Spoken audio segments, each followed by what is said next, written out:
All right. Well, it looks like we're live. It Very looks that cool. way. I got a little thing that says live. Yeah. Yeah. All right. Well, I'm just going to assume that we are live, and Well, you probably no one watching yet, but that's okay. well, people have to do with us amateurs because the pros aren't here right now. Yeah. Well, they're gonna. I guess they're gonna have to figure out that wasted and dudes have bailed on us for the night. But Well, I mean, I guess they have to have a turn. I did it last week. oh well, they're getting Which, even for last week then, I which guess. by the way, you guys weren't subtle about. I didn't say a word. I don't know what you're talking about. I think you did. What? I am sure that I had nothing but good things to say about you the entire night. I am positive of that. You There's know, if a fellow uh, gets busy or something, and then yeah, forgets all uh, about you other fellers. You know, you hit 1,000 subscribers, you're big time, right? And then forget about the little guys. Oh, did you get Starlinked again, Jim? Right when you're taking a drink too. That is epic. Oh, I found something. Got another. Trying to move files over here, folks. Meanwhile, we're gonna yeah, wait for congrats. Jim to come back. There he is. He's This is good. back. This is gonna be a night. Oh, if that's just gonna But drop in and out all night, well, we what the we heck? do have a small chance of someone joining us later, right? Yeah. I mean, yeah, small chance. Small chance. Oh, look, we've got somebody watching. Imagine that. Oh, nice. Well, welcome aboard. So, what is the topic tonight? Or you said you want to talk about project cars? Yeah, pretty much project cars because I'm not sure what we were going to talk about on our regular channel, But but I think we're going we to can talk talk about project ticket. cars on this channel all day. Yeah. So, I think the other channel we're going to talk about tickets. oh yeah, but I don't know if we can talk about tickets tonight without those guys. I understand Well, that Dudes has a massive lineup of tickets that he's going to tell us about. So, yeah, oh, I don't tend to get the massive lineup. I tend to get more the single one that's going to make you lose your license. oh yeah. I mean, I definitely lost my license once or twice, maybe I more came than that. close. I haven't done it, but I have come close. Oh yeah, no, I lost mine. It's interesting, Virginia has this 2 year plan, and I was on that plan for 5 years, so it took a while to get off that plan. So how's it work down there? Like, can you get it back if you do? I guess we're doing tickets after all. So can you get it? Can you get it back if you do like a defensive driving course or something like that, or can you? Yeah, so yeah, you can. Sometimes they just make it so you have to go take the defensive driving course. I know I was mandated to take it. Uh, Yeah. Well, what's the point if you can't get it back? That's what I'm well, saying. what it does is you can't get it back unless you take it. So Right. you Right. have to go take it, and then um, with the 2 year plan, it's suspended for a certain period of time. Then you're on a probationary period, and then you're on this control period. And if at any time you get another ticket during any of that, then you go back a level. So uh, I kept going back and forth levels, so it didn't. About eventually I finally went 2 years without getting a ticket, and got out of that, you know, system. But it sucked. Not Yeah. gonna lie, it sucked. So how long were you without a license then? Oh, I think it was 3 months, and then I had a license again, but then I got another ticket, so then it was another 3 months, um, because I kept bouncing on and off of it. Right. Yeah.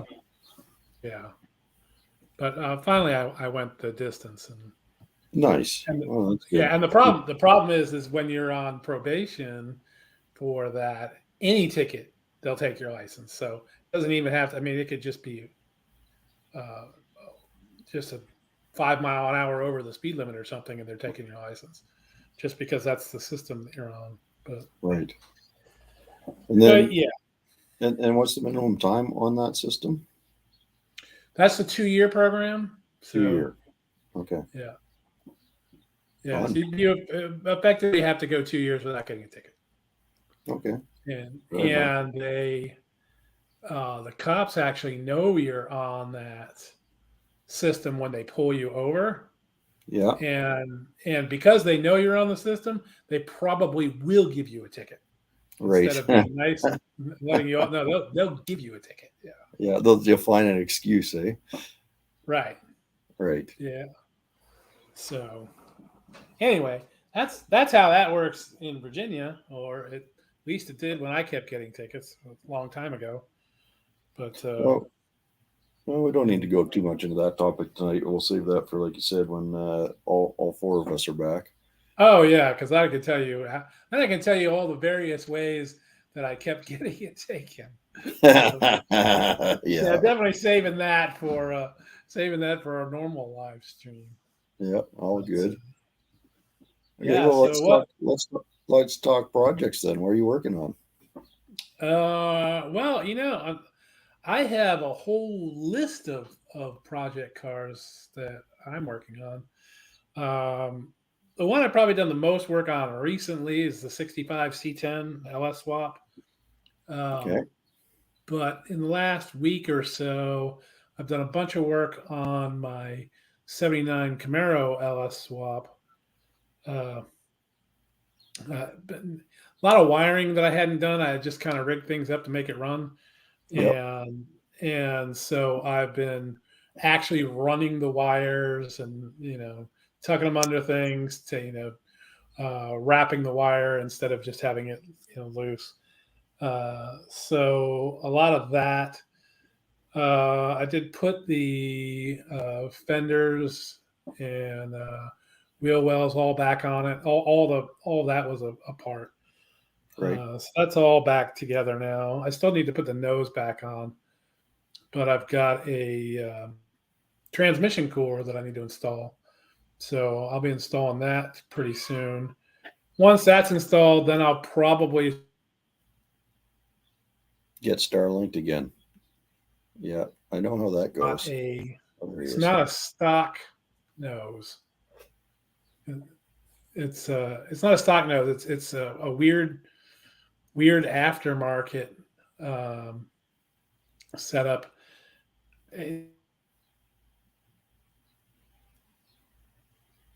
Jim, you're getting Starlinked hard today.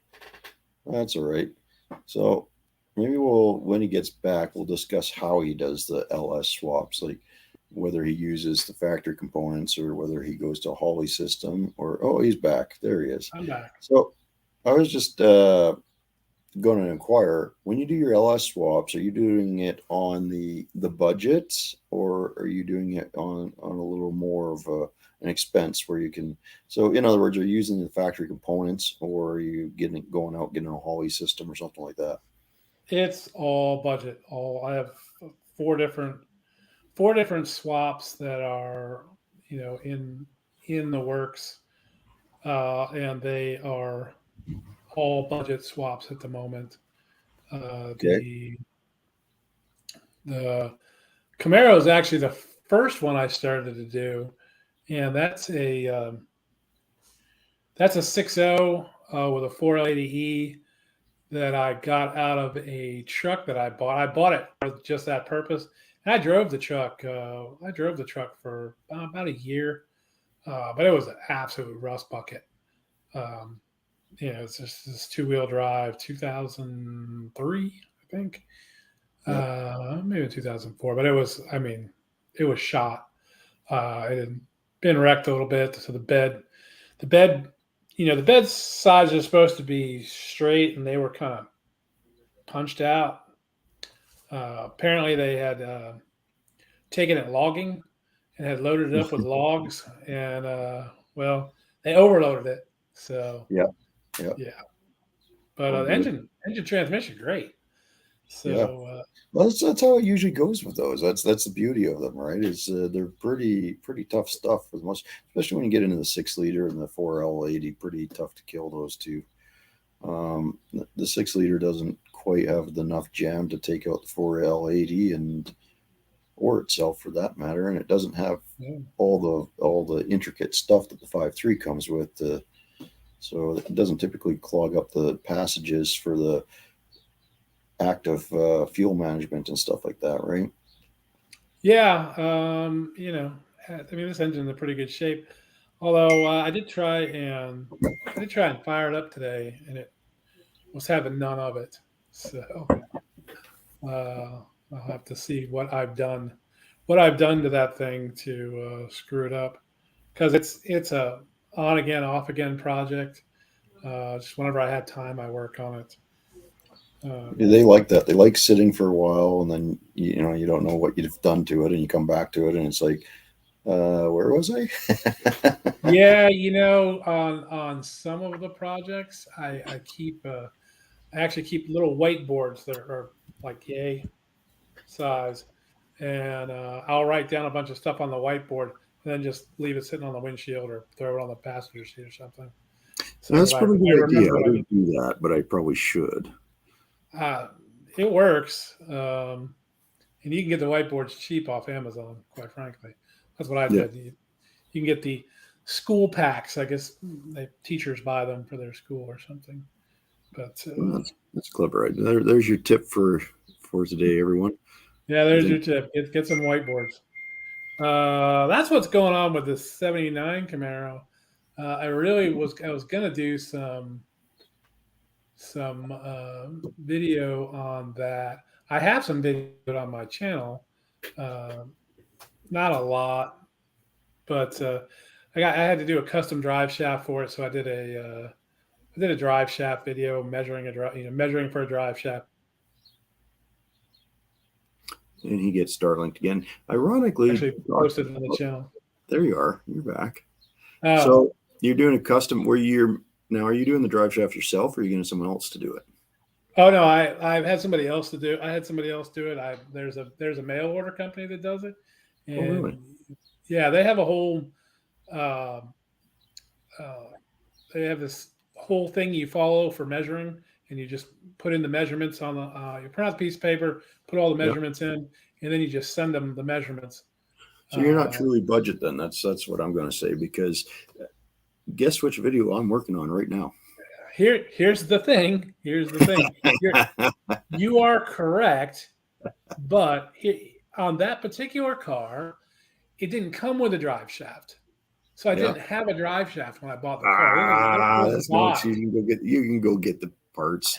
I mean, Easy. if you got to get a drive shaft, you may as well get a good drive shaft. So Yeah, it's not that much to get them done. Honestly, it's like up here. Even I think it's $200 to get one modified or something like that. So that's yeah, 200 Canadian. That's like a bag of chips down there. with actually the way I did this car, the stock drive shaft would have gone right in, because I bought the mounts and stuff for it, allowed it to be in kind of stock location. So Yeah.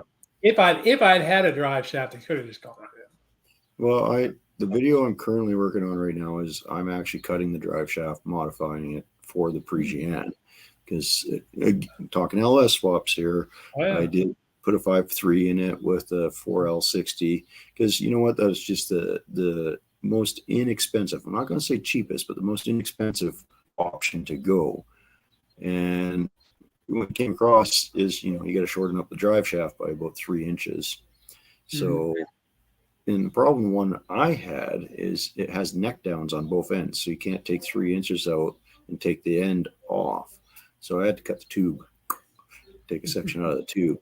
So right. it's not the preferred method of doing it, but did it anyways. But I just finished that today, actually. I'm just Yeah. just finishing up the video, and Oh, I'm looking forward to seeing that. That's that'll be an interesting video.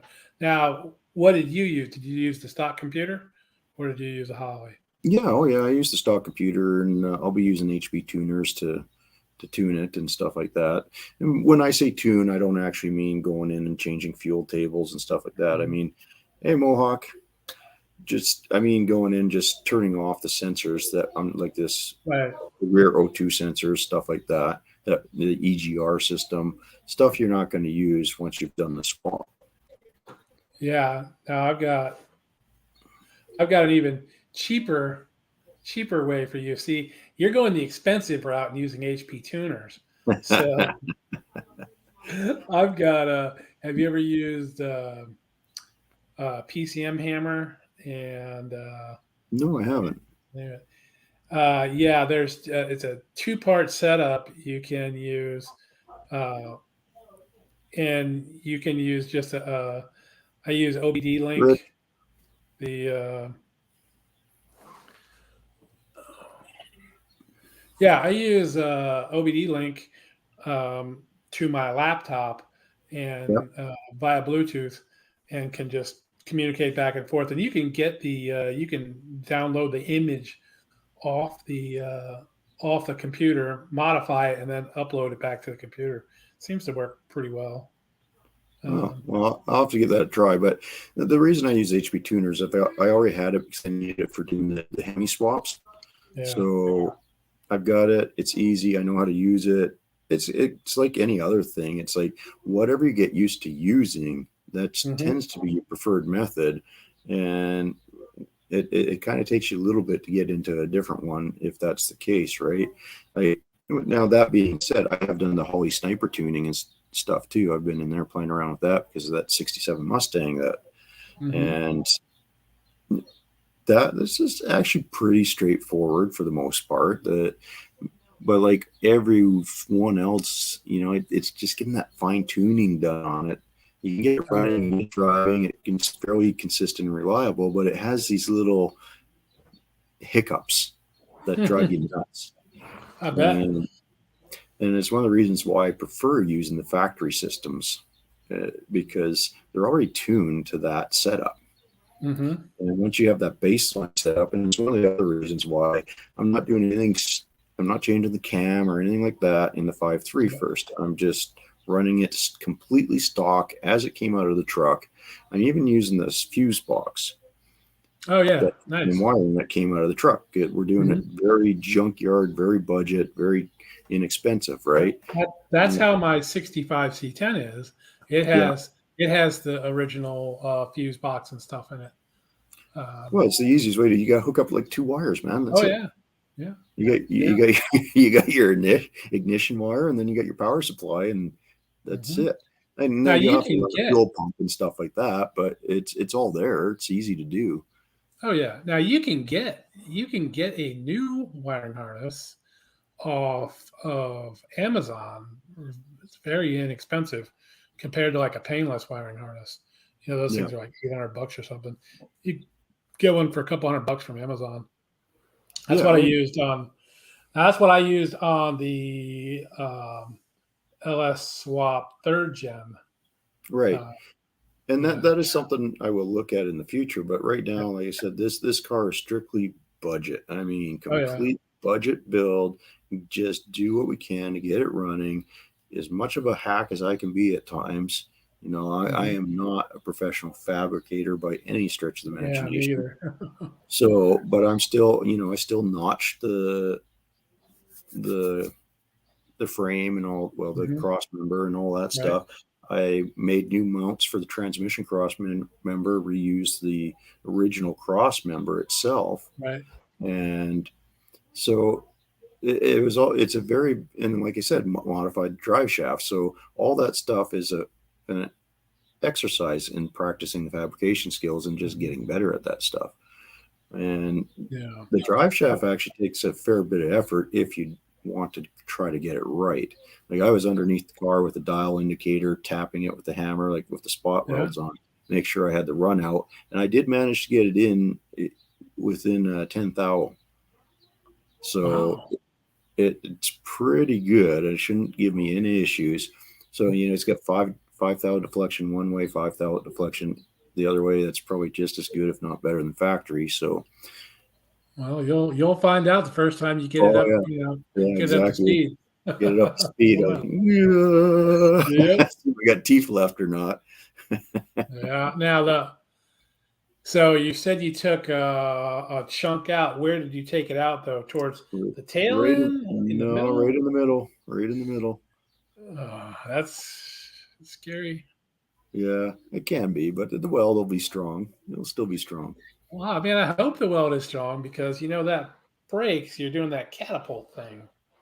Yeah, but You it's know. really short, so it won't Okay, so it catapult. won't hit the ground. That's why I Yeah. was asking if it was in the Well, middle of the the drive other shaft. thing is we'll probably put a drive shaft hoop in it at some point, right? And Well, so two, one for the front half, one for the back yeah, half. we won't have to worry about as much. But there's still the option of right now. It's just a matter of getting the car to move around. We'll see how the shaft does, and like I said, $200. I got another shaft at $200. I can go take the measurements in, get a professional shop to do it, and I won't have to worry about as much. Easy enough. Yeah, easy I enough. think I think in retrospect, I probably would have done it closer to the aft end of the shaft, just for that reason. Where if it did ever let go at the weld, which I don't think it will, like I mean that's going Mhm. to be pretty strong, then you wouldn't have the catapulting action, right? Yeah, I wouldn't think so. So now this is when you were doing with your son, right? Yeah, Yeah, yeah, that's the car we're nice. working on together. How's he liking that? Oh, he's enjoying it. Like we've got the transmission shifting from the original shifter on the column, Oh, um, cool. and then like we don't have the low range, but we don't need it. Like it's No, how often you pull your automatic into low, right? You on a two-wheel drive car that you use on the street, you don't put it in yeah. drive and go. So, and if it needs to gear down, it'll gear itself down. Oh, yeah, that's true. So the reverse lines up, neutral lines up, drive lines up. We're good. Perfect. What more do you need? No, don't need much more than that. Now you even got like all the lights are working on it now. The e-brake works, so gotta get onto the regular brakes soon. But I want to get the engine fully installed with the cooling system and all serpentine belt and all that good stuff, and make sure all that's done before I move on to a different section of the car. Yeah, I was gonna. Yeah, I need to move a bunch of stuff around in the shop. I mean, I don't need to. I just, for whatever reason, I find myself moving cars around in the shop just because I get tired of where they're sitting. Yep. And so I thought, well, let me get the Camaro running enough so I can just move it. And I put brake fluid in it last night and went in there today, do a nice big puddle of brake fluid on the. Yeah, that's the way it goes. So Yeah. I Well, filled up. the guy I got it from took things apart and just kind of left them how like it didn't have any front shocks on it and it was missing the sway bar links. But apparently the he had loosened up the caliper, the hose on one side, Oh, the okay. brake hose, and yeah, it was just loose, like Oh, well, completely that's loose. easier than mine because I filled up the master cylinder on the Parisienne. It was bone dry. I'm like, well, that's never a good sign. But yeah, who knows? Maybe it's the rears that leak, but that wall goes all the way up in those old ones. There's no notch in it or anything like that. Can't cross feed. So filled it back up and it's like, oh, it seems to be bleeding, seems to be working. And then Hmm. a little while later, it's like, yeah, I can see trickles down just about every tire, and I think there's some coming down the firewall. So, so it's like, yeah, time to upgrade the whole brake system. So, Yeah, the 65 C10 had no brakes on it when I got it. No brakes, no brake lines. Well, I mean, I guess it had drums all the way around, but no brake lines anywhere at all. yeah, Uh, so I had to do all brake lines on it, and I upgraded it to to power brakes. Did a disc brake conversion on the front, um, but it's still kind of low buck. I have to do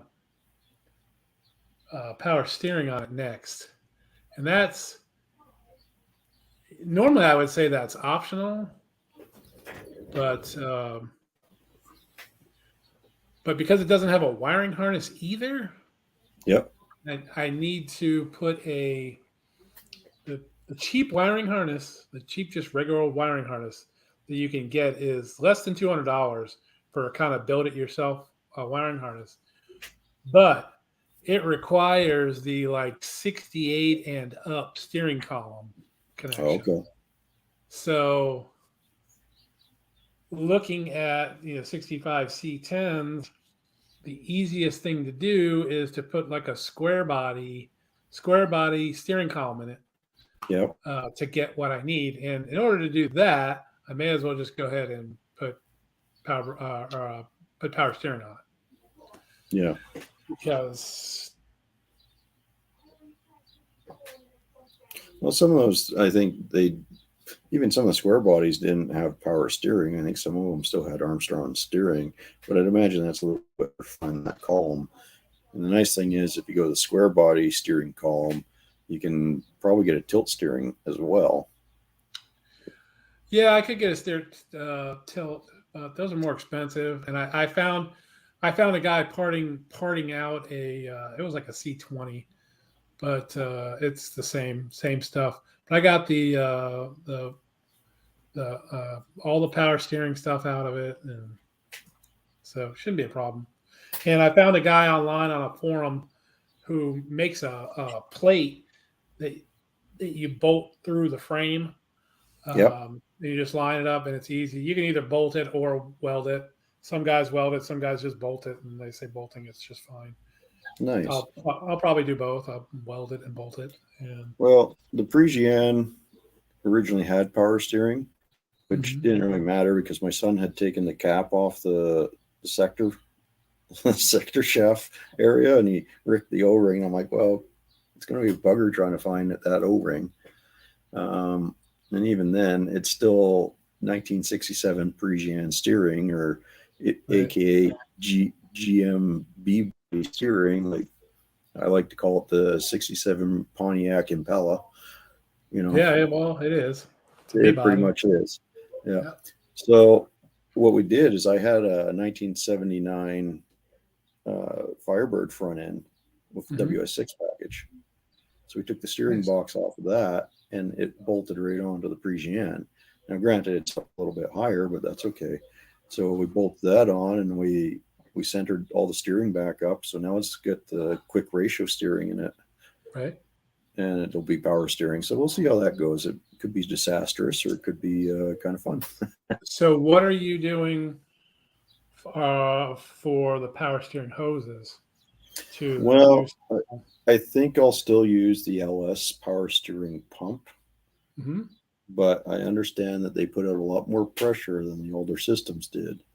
Right. So you have to change the spring in it to restrict the pressure on it. But I'll have to do what about the hose? I don't know yet. It's only the one hose that you have to worry about is just the pressure hose, right? And then the other one's the return line, so it doesn't really have high pressure. Well, I got the answer for you. You do? Okay. I do. There is a little adapter made by Dirty Dingo that you can buy at Amazon. It's really cheap. And you screw it into the back of the power steering pump, and it allows you to use the factory power steering lines from the Parisienne.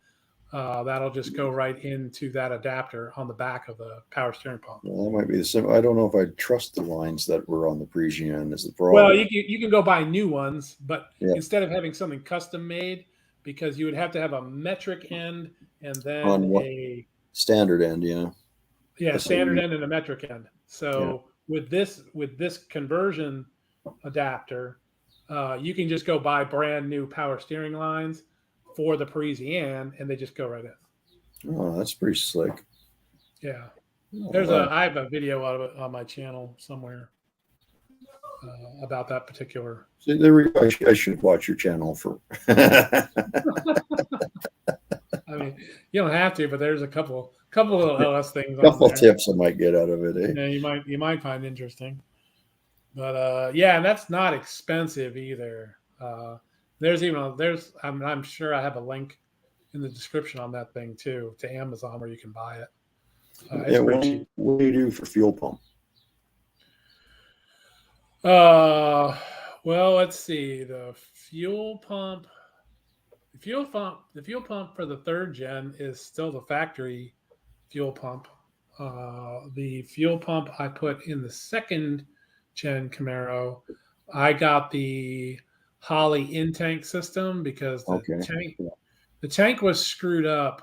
It was kind of rusty. So I pulled that tank out and just put a brand new factory tank in and put the Holley drop into that. So it doesn't have the baffles and all that crap, but I'm not planning on racing, so I don't really need it. Yeah. Now you can put that absorbent mat on the bottom though, right? I guess it's still a little too big to get whatever in that little hole. Yeah. So the 65 C10 has, the guy had put a fuel cell in the bed, and it has like the Walbro pump with a pre-filter and then a filter. Yeah. Well, for the pre-gen, I'm a little more limited because of what's available for it. And the tank is pretty beat up on the car. So I went with the external Walbro pump and the kit. So we're going to try that and see how it goes, with the intent of eventually upgrading it to the internal pump.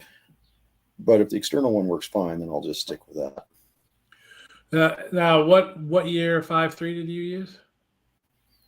Well, that's a good question. Honestly, I think it's a 2001 or something like that. Okay, and that's got a. It's regulated. It's regulated on the manifold, so it's got the two lines. So it's got the pressure and the return at the manifold. Right. So you're running a return line back to the tank. I'm probably going to have to. Well, I mean, either way, you got to run a return line back to the tank, but just the distance of the return line, right? Because if you use the Corvette filter pressure regulator, then you'd still have to run a return line from that filter, but it's a much shorter return line, right? So no. If it is.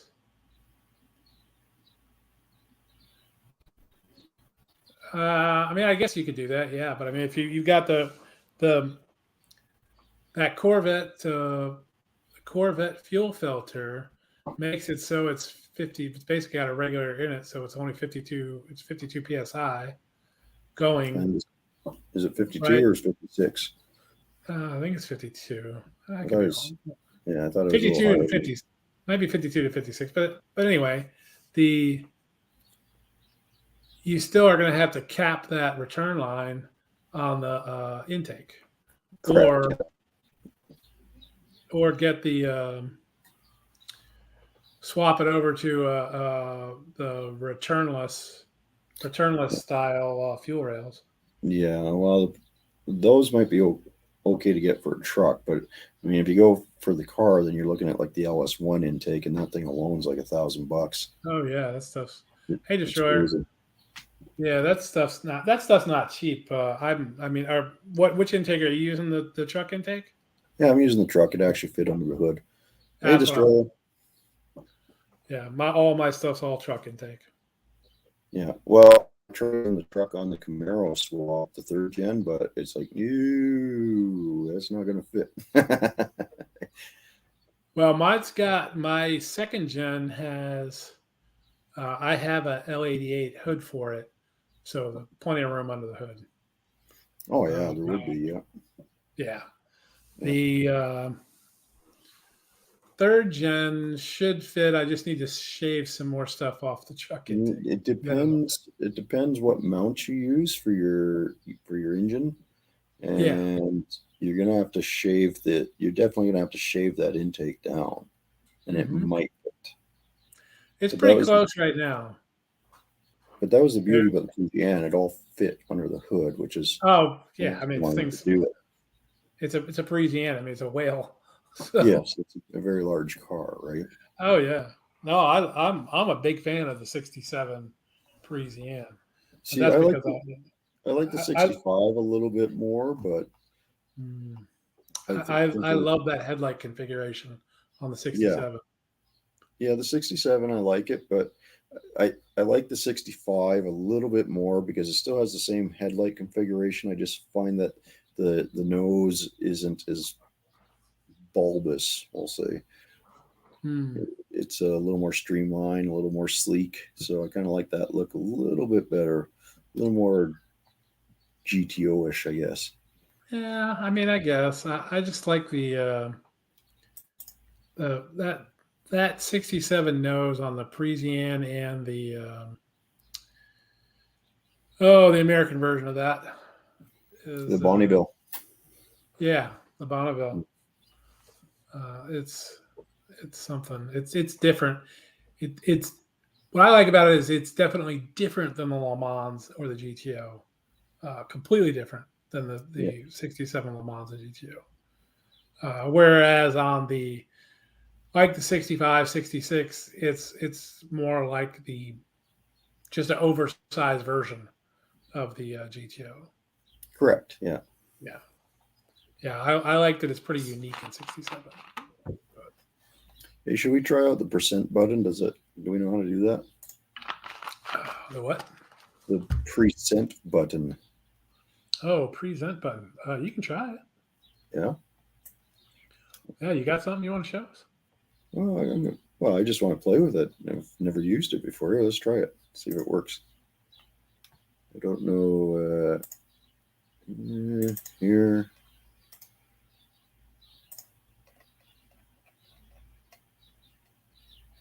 What image am I looking for here? 2 5.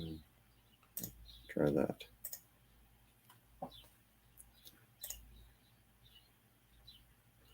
I don't know if this is going to work or not, but Oh, hopefully. well, Oh, let me it's here, but I don't know if it has to load or what the hang deal on. is. It But there we should go. be coming up. There you go. Well, there you go, folks. The drive shaft is in. So there you go. Oh, very cool. So you can see where I did the welding there. But you can see how it necks down here, and there's no way to Oh yeah. cut 3 inches out of there, right? And it's the same thing on the other end of it. Yeah, no, I'm sure you did the right thing by cutting it there. Well, I don't know about, like I said, it might have been better to cut it in the middle, but the same thing up here, it necks down before it goes into the transmission. You can kind of see, I reused the original cross member here, and I just made some mounts, moved it back. Yep. Pretty good. So now, how do I good. stop? I got to figure out how to stop percenting. I think I can do that. Hang on, let me see here. I can. Is it removed from stream or just? I think I can just hit remove. Oh, there we go. Okay, yeah, it's gone. Pretty cool. Yeah. Well, hey, I mean, at least we're learning how to use StreamYard some more. So there's Well, I mean, that's what part of this is, right? Oh yeah.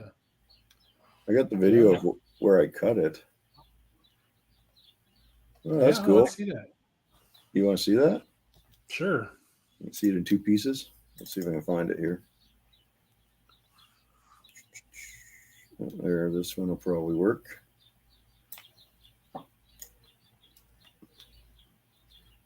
Apparently it's already in here. I just gotta go find it. Okay. Well, let me just see if I can remove this. Remove from studio. Oh, hey, there you go. Remove from studio. That works. I'll try again. Nope. That's not what I did last time. Studio file. Yeah, I don't see the thing yet. Well, it takes a minute to load up, and I got to find it. Oh, there it is. Go to that one. Try this, see if it pops up. All right, let's see. I've got it there. Add to stream. Oh yeah, you can see the other thing. So you can see I used the piece of paper here to get the cut perfectly straight, and beveled Okay. the edges, and then put it together, right? Yeah, nice. That's not sketchy at all. No, not at all, Pro. right? That's how the pros do it. Yeah. Yeah, that's exactly how they do it. No, but like you said, it would have been better to cut it further back in retrospect. Because if it does let go at that weld, which I don't believe it will, but if it did, then you're not going to pole vault yourself, right? Yeah, I mean, you don't want that.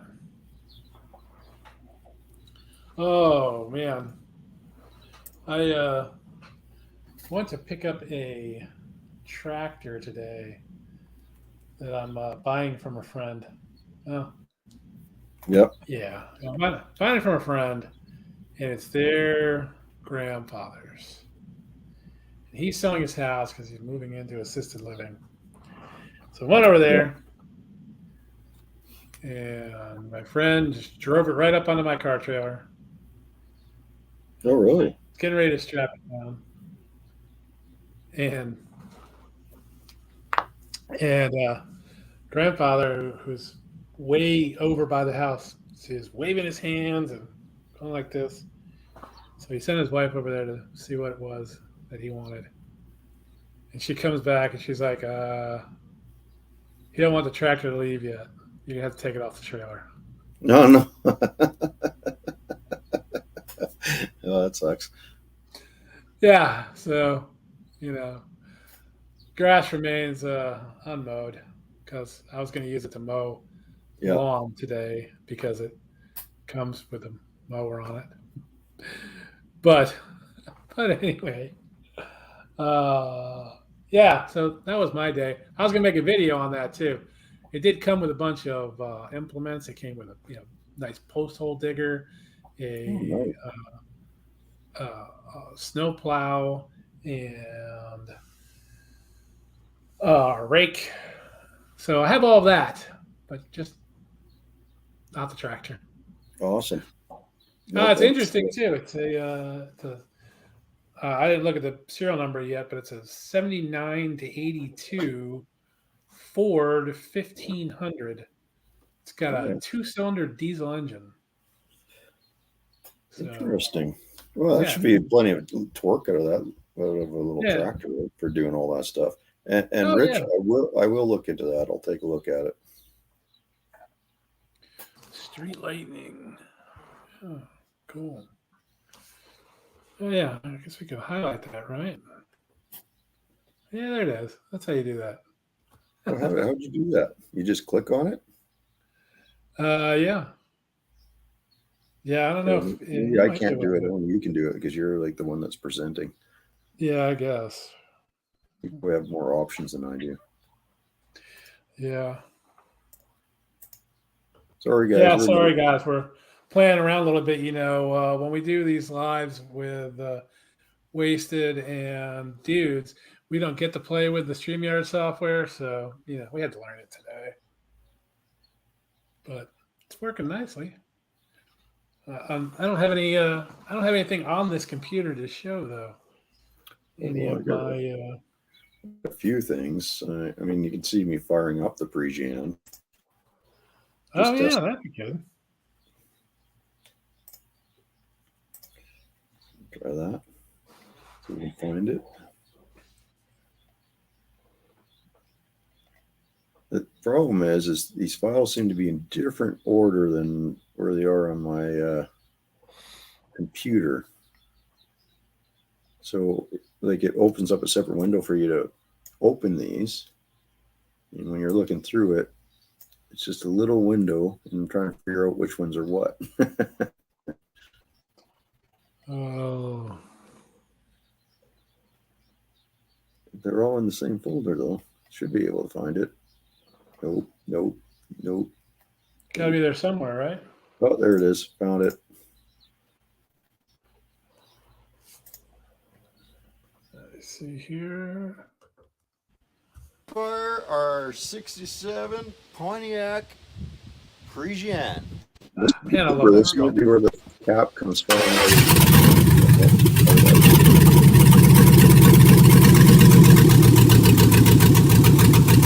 Sounds good. Yeah, that doesn't sound too bad. Ah, woo! Yeah, he's pretty happy about that. Yeah, no, that's cool.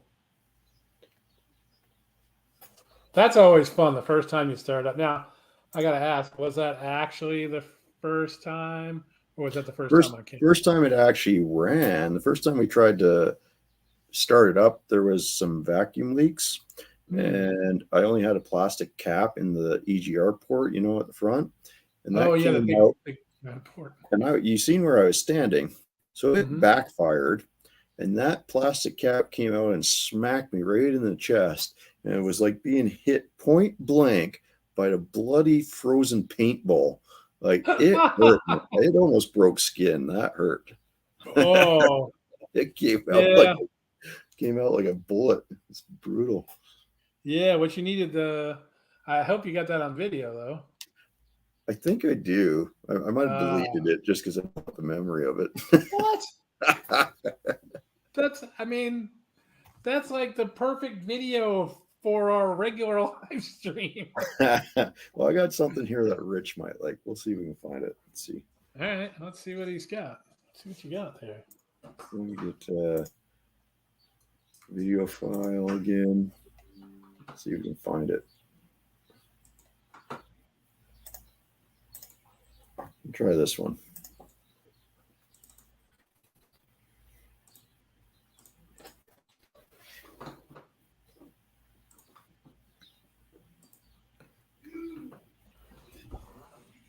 Now, I think you have to play these. Yeah, That's let me add it to stream. Yeah. There we go. I don't know if this is. Yeah, this is the raw file. We should probably have to skip a bit here. Hasn't started in a while. Okay. Nice. I'm gonna get back to working on that pretty soon.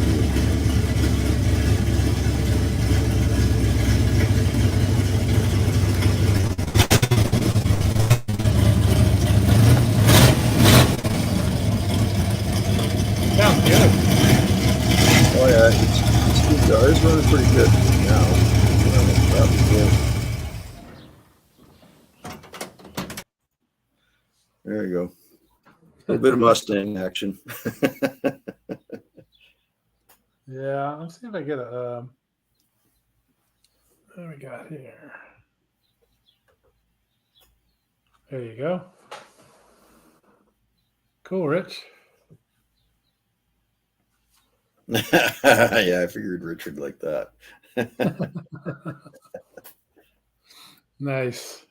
I don't admit to working on the Fords too often, but there might be one or two hiding in the yard. One or two. Is that now? Is that one yours or is that? That belongs to a buddy of mine. I've got a 68. Let me see here. Let me see what I've got. Couldn't imagine, Rich. But well, I do like working on that car though. It's actually, but I obviously take my time a lot more with that car than I do with some of my other projects. So a little more meticulous, we'll see.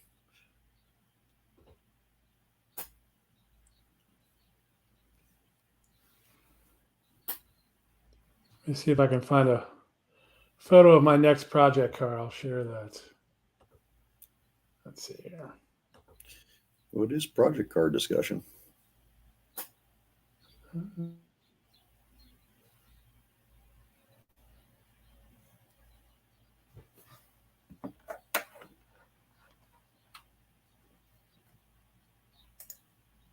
Of course, it's just all right.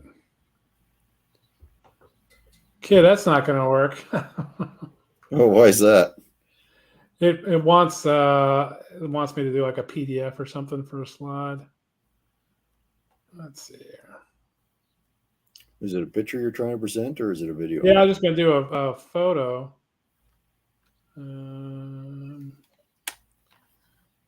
Let's try this. Share screen. Oh, well, no. That's not going to work either. That's kind of annoying.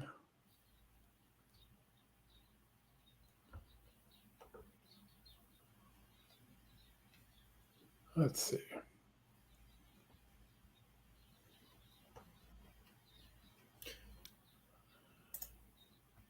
Oh, that's not really working out. I'm trying to see if I can find. Yeah, I must have deleted it. I don't think I have the one where the cap popped out and shot me. I can't believe you deleted that. That would have been great. Well, I think I may have swore slightly after that.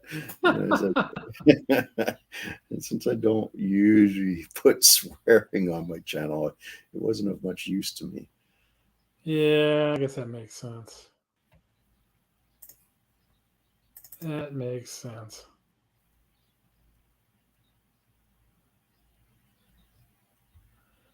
Oh man. So what once you're done with the Parisienne, then what are you working on? I was back onto that Mustang. Yeah. Yeah, I plan on doing the Mustang, and then because those two cars, I want to try get them ready for No Name Nationals. It's getting a little tight now, so I don't know, but we're gonna try. And then there's also the one above it, the Trans Am, the '99. That's going on. That I got to get that thing back into shape, change the clutch on it, stuff like that. So those are the plans. I'd like to get back on the '68 C10 and the '88 Trans Am and the '85 Camaro and stuff like the '68 Mustang, the Jeep. Oh, I've still got the Jeep to do. The 2019 SRT Grand Cherokee. Yeah, how's that coming? You need Oh, to pretty you need good. to you just needed to mess with the door. Wasn't that what you had left? Well, the bigger thing was some of the frame is Right. tweaked on it, like the B pillar and stuff. So I was working on taking the tweak out of that and lining it back up, and almost got it pretty close now. But it's getting better, that's for sure. Got all the mechanical stuff sorted out on it. Oh, that's good. Let me see if I can just share this thing. Present. Share screen. All right.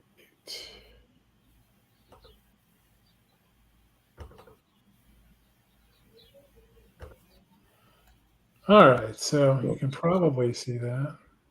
Well, I could see your file selection. Oh, there we go. Oh, There you is that go. what I think? Is that an anniversary Camaro convertible? That is yeah, the 69 pace car. Yeah. Yeah. You picked that up? No. I just Oh, wanted to I know where that car is though. I actually technically own the deck lid off this thing. oh, enhance. Yeah, let me see if I can. Let's see here.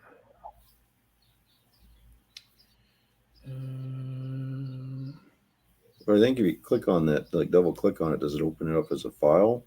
It'll probably open it up, but you won't see what I open, right? You can't Viewer. see it, can you? No. You'd have to drag No. it back onto that screen or something. I don't know. Yeah. But I see, where's dudes when you need them, right? I know. I mean,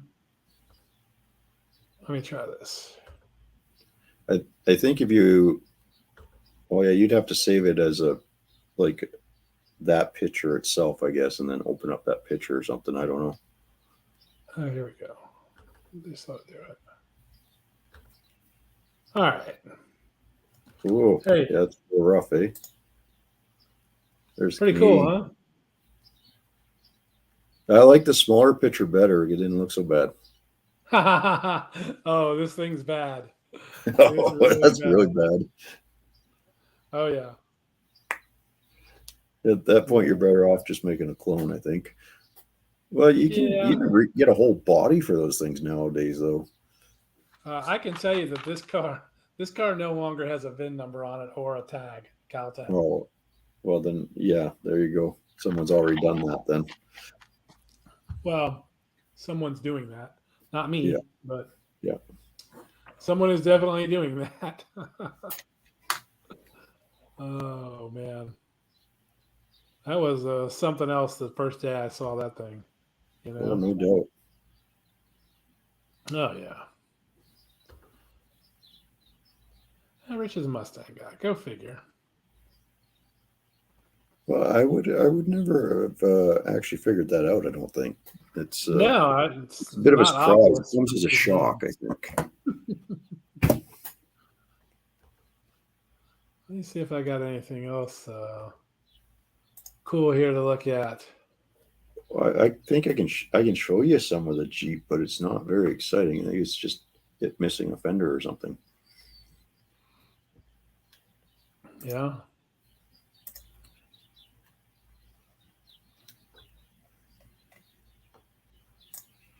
There you go. Yeah. See if I say anything bad in this. So Let's find out. what we did is we pulled. Okay, folks. Well, we're back. I'll mute myself here, but pulled the fender off because you can see this is all pushed in right here. See that guy got crunched. So Oh, we're yeah. taking that off, but all the rest of the frame's all good here. So that's the only thing that really got crunched in that area.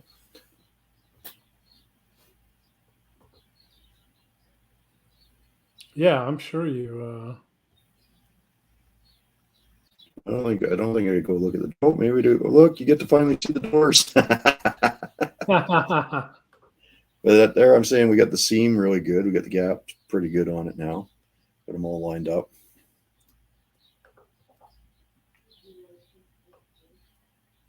And open and close, nice. So that's getting fixed up. The next thing we need to work on after all that is we've got our wheel wells rolled over a bit. So we're going to try to pull that back out here. So that's what You can we're see right working here on where now. the We gap's also a have a little little off bit of a still. mid That's really pillar, the B B pillar pillar that being a we're little bit tweaking a tweaked. bit, but mechanically this thing's pretty much done. That part's all good. So now we're just working on the body stuff.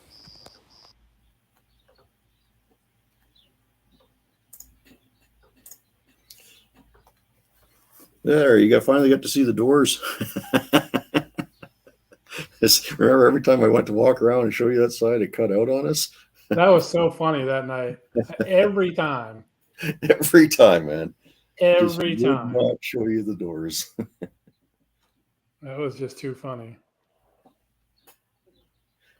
Let Yeah, me the see if only I other can thing, get this to work.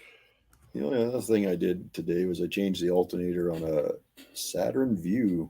Exciting. Yeah, isn't that a Honda or something? I don't know. Are they? They could be.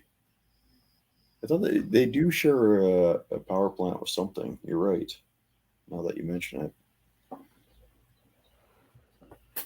Yeah, I think they are. I want to say they're Hondas.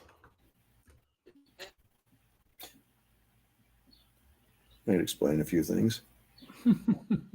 I still did a video on it just because I can throw it in my how-to section, right?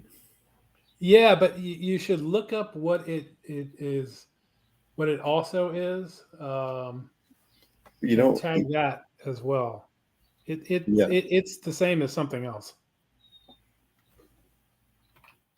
Like, I don't know, Honda or Mazda or one of those. it's probably a mod, I think. But you definitely want to tag It's an tag the Opel. other vehicle. So, yeah, it's kind of a Opel, I think. That's what they were. They were built on the Opel platform. Yeah. Hmm.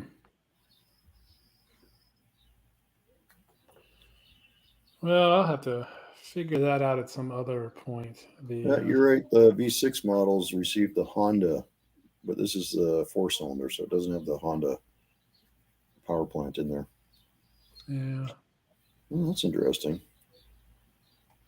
Yeah, Rich. Saturn was GM, um, but the View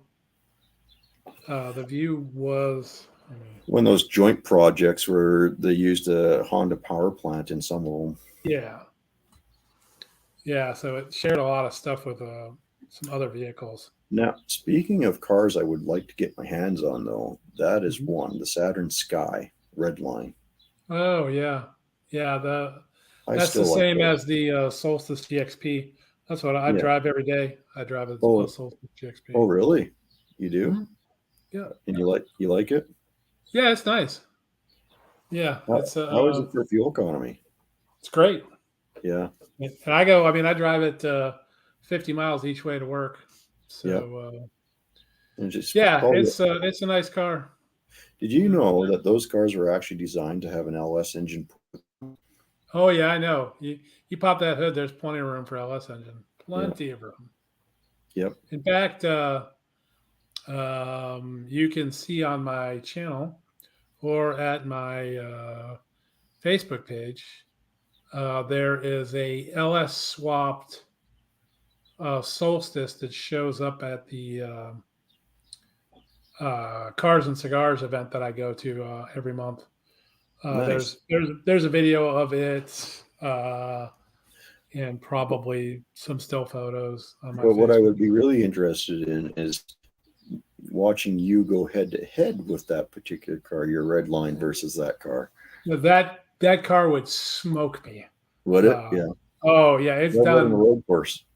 I probably still would smoke me, but that car is dialed in and it looks factory. I mean, you look at it, um, you just look at it and go, yeah, that could have been factory for sure. But Right on. that's a sweet looking car. Yeah, So, I really like those. I honestly I do prefer the Sky a little more over the Solstice, but they're still pretty sweet cars. well, the Sky, according to the Solstice and Sky snobs, the Saturn version is nicer than the Pontiac version because the top, I think, on the Saturn has a liner, whereas the Solstice does not. Oh, really? So, yeah, it's a little quieter inside of Sky. So, I just like the lines on the Sky a little bit better. I like the more angular look that it has over the swooping look. I uh, I prefer the Solstice uh, GXP because I think the front end on that thing is just fantastic looking. It's pure Pontiac, um, and you have to be looking at the GXP. If you're just looking at a regular Solstice, then I would take a Sky over a regular Solstice because the Solstice GXP is blacked out. It's got a blacked out grill. Um, so the front end of a GXP looks a lot nicer than the regular Solstice. That's in my opinion. Well, let's see if we can have a look here. Yeah, so we can do a side by side comparison. Okay. So that's the big thing is it has a blacked out grill instead of the chrome grill in it. I think it makes a huge difference. Well, I'm not going to disagree with you. It does actually look quite a bit better than the chrome. Right? Yeah. Like way better. Way better. Yeah. Yeah, and I feel the same way. Like, for instance, my Silverado, my 2500 HD, Yep. is a custom, and so its front grill is blacked out and not chrome because it's a custom, which is a low level for a Silverado. But that's what I wanted because I cannot stand the look of the chrome grills on the newer Silverados. I think they look terrible. Yeah. The cross piece on mine is body color, so it's white. Where it says Chevrolet. So much nicer looking, in my opinion. Plus, I have blacked out. I have blacked out bumpers as well. Front and rear bumpers are gloss black. You know what the Solstice reminds me of with the chrome grill? Any guesses? Did you get Starlinked again on me, Jim? What does Solstice remind you of? C1 Corvette. Yes, yeah, I would agree. I would agree. It's got a lot of C1 Corvette look to it. Yeah. I would say it has a whole lot of C1 Corvette in that car. Mm-hmm. Oh yeah, yeah. And it's amazing how short the ass end is on that thing. Yeah, when you put them side by side, I think you'd be surprised at how similar those cars are. Yeah, I agree. I'll have to see if I can park next to one sometime. But well, especially if you get a white one, right? Yeah.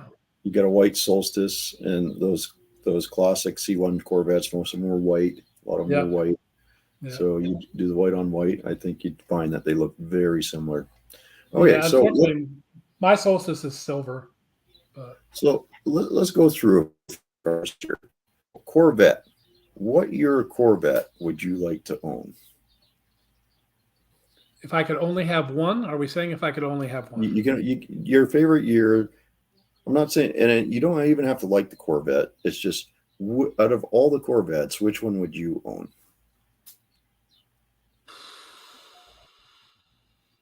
I think we got to break this up because,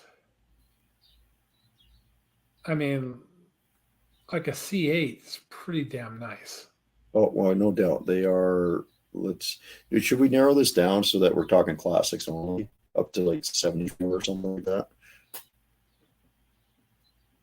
I think you get Starlinked on me yet again.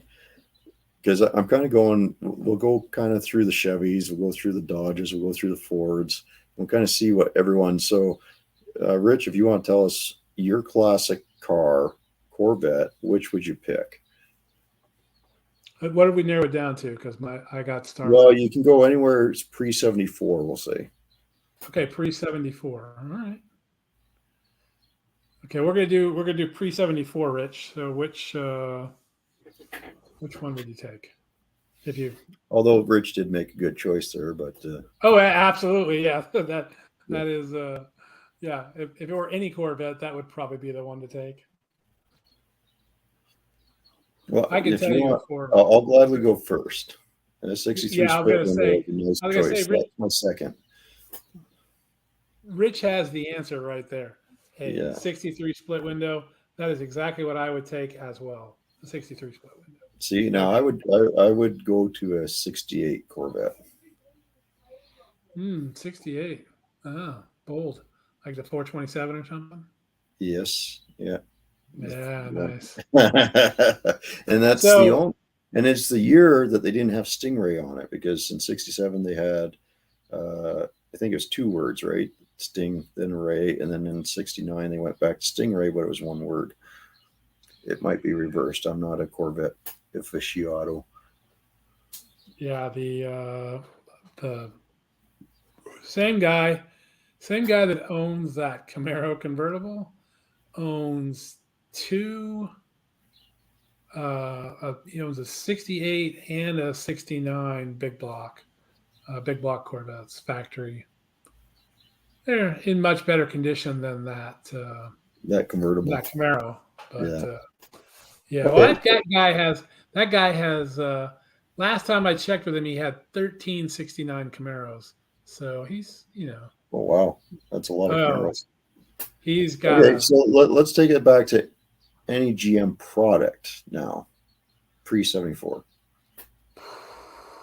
Any GM product pre-74. Anyone, huh? Anything.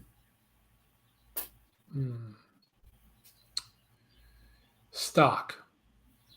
Yes. Yeah. Has to be stock. Has to be And I can stock. only pick one. You can only pick one. All right, you go first, and I will surprise you with No, that. put the pressure on me. Eh? Well, fortunately, I already know. You know I'm a Pontiac guy, so I'm going to go with the '69 Trans Am convertible with manual. That is a excellent choice. Uh, and if I had 5 picks, that would be in one of my 5 picks. But with only one pick, I'm gonna take a 348 powered 59 El Camino. That's an interesting pick. I like I'm it. taking that. If I only got one, that's what it's gonna be. And Rich, he's got a good pick here too. The Oh Copo yeah, Camaro. Copo Camaro. Yeah, that's a good one. Okay, so we're gonna the GM stuff. We're gonna go into the Mopar stuff now. So what Mopar? Pre 74, Yeah. Superbird or Daytona. Yeah. Yeah, See, yeah. I still like the pony cars, so I'm going with 71 Cuda convertible. Yeah, that would be another good one. Just Yeah. because it's convertible. I love convertibles myself. So It's just I do and I don't. They're kind of a love-hate relationship, but we'll get into that. I'm waiting kind well, of for you're. what Rich would see. He's going to stick his tongue out at us about a Mopar. Oh yeah, all I'm right. not Come on, sure. Rich. Come on. What's your Mopar?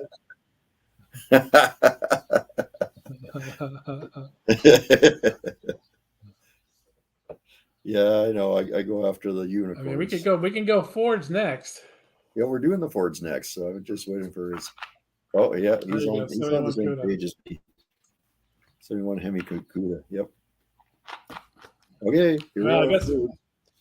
I guess we got to go to Ford now, huh? Yep. Rich can go first for 74 and older Fords. Let's see what he takes. Ooh, He's thinking about it. I gotta think hard on that one. There's a lot. There's a few I like that might trump. Like I know what my favorite is that I can all, but there's a few that I can't own that might be trumping that. Good pick. Yeah, great. 67 Mustang Fastback, 289 Hypo. That's a good pick. Gotta agree. I would do the 68.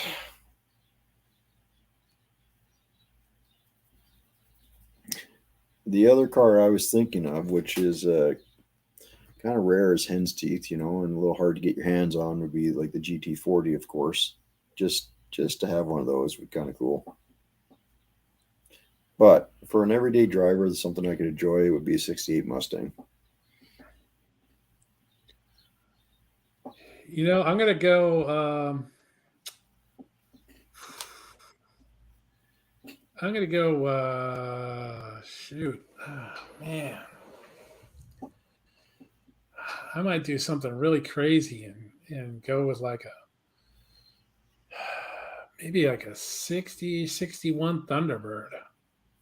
Oh, that's pretty cool. Those things have the craziest. They have those crazy jet rear ends, and then the interior on those things, the dash on those things is wild. Oh yeah. I don't know if you've ever been in one of those, but they're just wild. Yeah, I can see that too, Rich. I mean, yeah, I mean, I would like to have a GT350 myself. I had when I first got out of high school, I went to this community college, this General Motors program, and one of the instructors was the original owner of a GT350, and he drove the thing all the time. Wow. But oh yeah, it was pretty crazy. Yeah, that would be the grandmother to your car, yeah. But that was 91 when I saw that GT350. I don't know if he's still has it or what the deal is. But that was a long time ago. See, I'm kind of with Rich, but I am in the school of mind that a car's meant to be driven. So if I were going to do something like that, you're right. I wouldn't mind having a real one kind of hanging out in the living room, but I would want like a clone or something I could actually take out and drive and enjoy. Yeah, although once you start talking clones, you may as well just put a Coyote motor in it and go beat that thing up. Eh. All right. So what's your English car going to be? Oh, an Aston Martin. Oh, like the James Bond DB9. No, I kind of actually, I like the newer stuff, but that's DB9's a little too new, right? I don't know. Is it? I thought that was what he had in. I thought that's what the famous Bond car was, a DB9. I think that's the new. Okay, let's see here. I mean, I could be wrong. It could be like a DB3 or something. Well, I think DB that's what something. it is. Well, I'll find the exact one that I mean, I'm just figuring you're talking about the 007. I'll find the one I like. Yeah, it's the DB3 that I liked. Oh, the DB3. All right, well, there you go. I would probably take a V12 Jaguar. Ooh, an XKE. XKE. Yeah. Yeah, that's a good, solid choice. Yeah, that's probably what I'd have to go with a Jag. I think. Yeah. Or some super And expensive. then you'd have to walk around talk. You'd One have of to talk these around, and when you say, you'd have to emphasize Jag all the time. Okay. One of these days, my Rolls Royce is going to make my channel. But Okay, yeah. Well, another solid choice would be like a Gullwing Mercedes.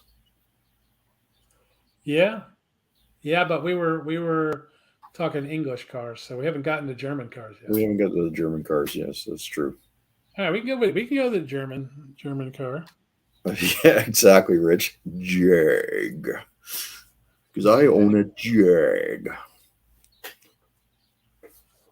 Yeah. So what would you go with if it were German? The Gullwing? Yeah, I'd probably have to go with a Mercedes Gullwing. Yeah. We're still pre-74, right? Correct. We're still pre-74. I'd probably go with the Porsche, like the 356, the James Dean car. Yeah. That's probably what I'd go with. Yeah, no, I wouldn't do that. No. I know what happened to James Dean, so no. I'll tell you what. If you really wanted to go, let me see. This one I might be able to pull up easy enough.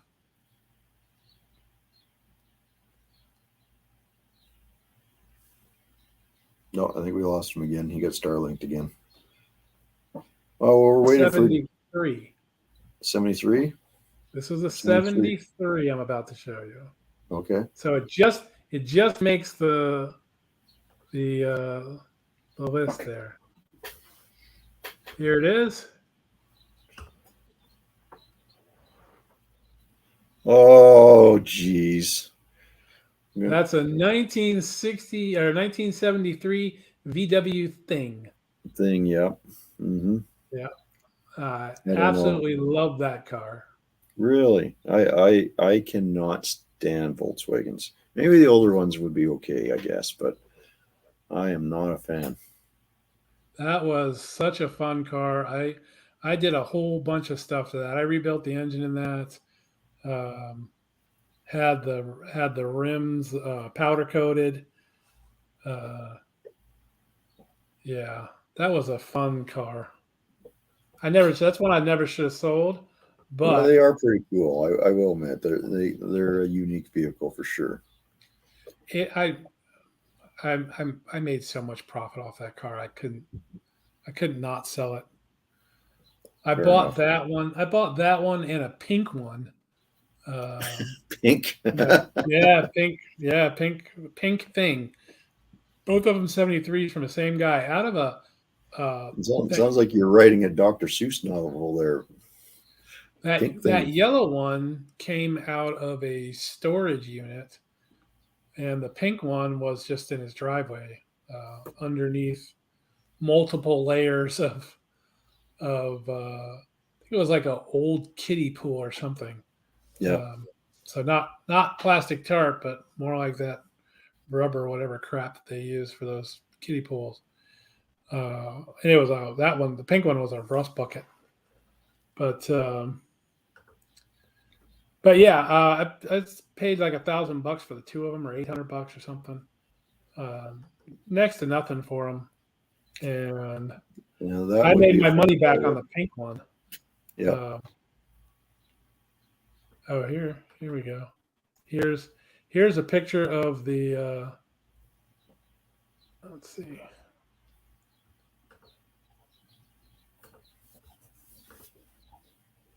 A lot of steps to share. So there we go. There it is coming out of the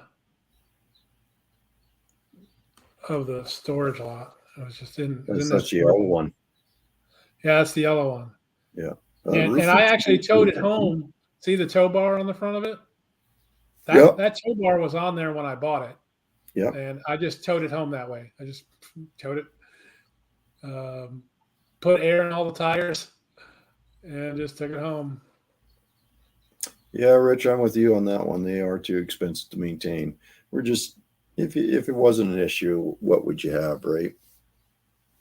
Okay, well, we got to go to the Italian cars now. What are we going to do with the Italians? Oh, Ferrari GTO. That's right where I'm going with that. Ferrari GTO. I think I might have to agree with you because, the kid in me wants to say Lamborghini Countach. Oh, that's not pre-74 though. Yeah, they are. Countach? Oh, yeah, sure. I thought it came out in the late 70s. Well, let's find out.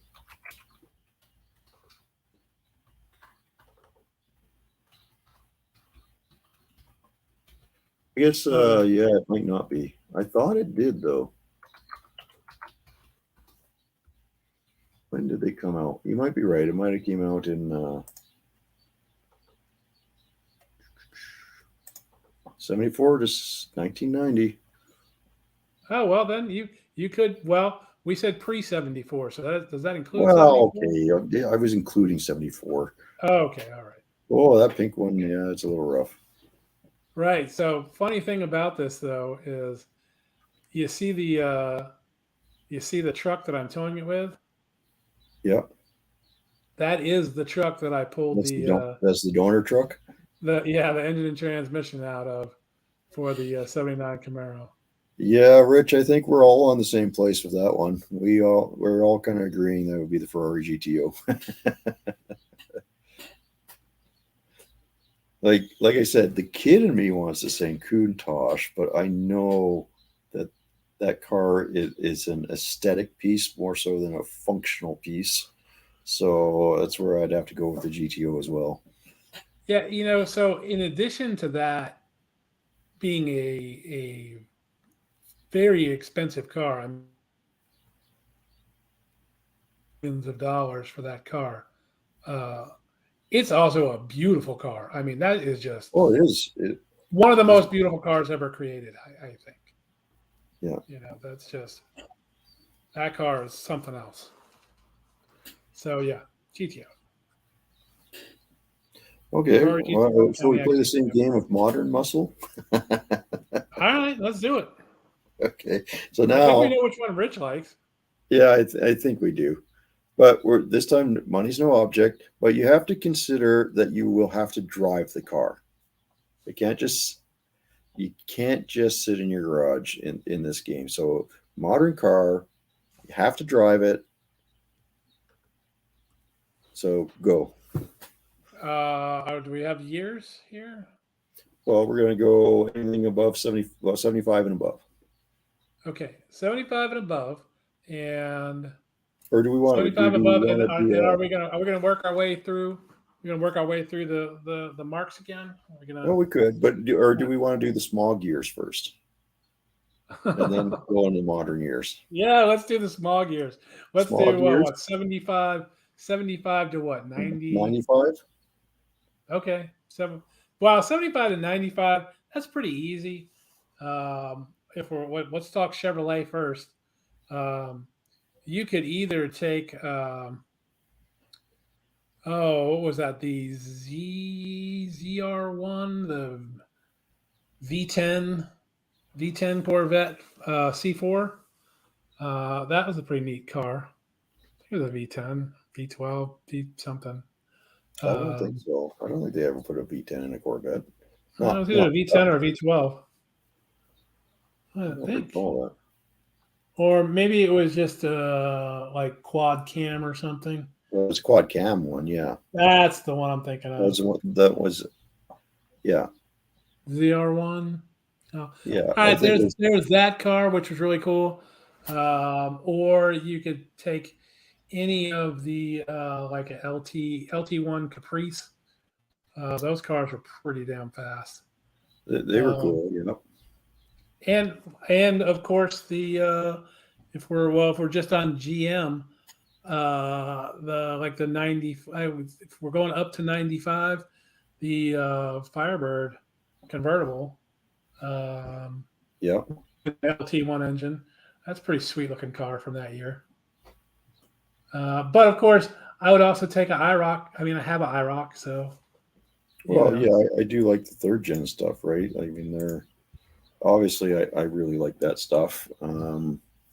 Rich, 84 Mustang GT, obviously those are. I got to tell you, as much as I'm not a Ford, I really respected the Mustang GTs from the 80s. Yeah, the Fox bodies.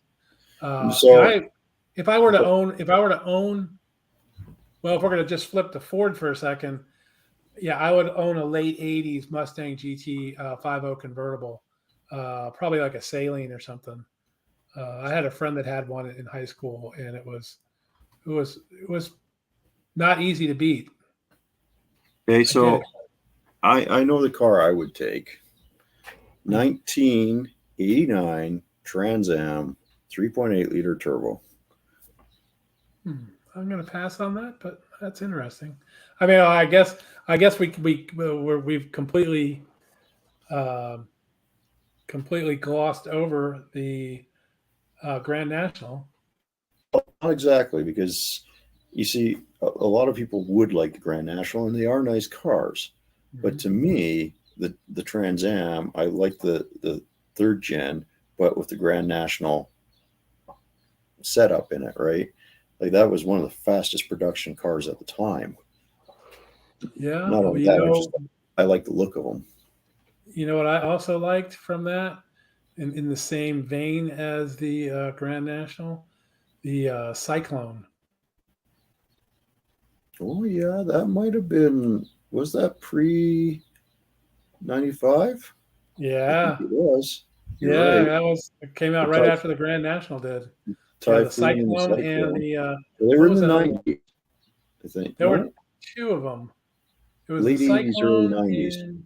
Yeah, the Typhoon was the Blazer, and the Cyclone was the pickup, right? Yeah. Yeah, they were cool. I don't think I'd take them though. I still want the Trans Am. I think that'd be the one I would pick.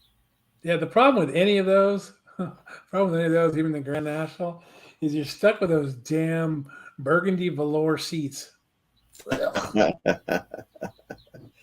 Yeah. Oh, those seats were awful. Well, they don't have to be burgundy, but yeah. It seems like they all are, but. Well, the Grand National had black ones typically, so.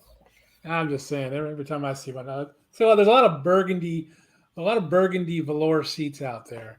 I own many of them myself. So. Okay, well, we kind of stuck to some of the more mainstream cars in that smog era. Yes, yeah, the Grand National was quick, but the Trans Am was quicker. Yeah. I don't know. I think maybe I would take like a Cyclone or a Typhoon. Those were impressive cars as well. Yeah, Absolutely. they were The neat. other thing I would consider is a Viper. Oh yeah, Viper. Yeah, you get a Viper. That falls within that timeline. So, I mean, it's a kind of a hard choice for me, but I've never actually even been in a Viper, so I just don't know. Everything I hear about a Viper is they are They're a handful. hard to drive. Yeah. You know. So But we were doing the GM line first, so that's why I haven't picked the Viper Right. yet. But now that we're going on Okay. the Mopar, Viper. yeah. All right. You know what? I'm just gonna go ahead and go with you, Viper. Yeah. Viper's I way to go. think Rich is in Mopar. alignment with us here. Yeah. Yeah, it's got to be the way to go with a Mopar. You got to go with a Viper. Well, I can't even think of I can't even think of anything else that Dodge or Mopar had in the 80s, 90s that I would consider.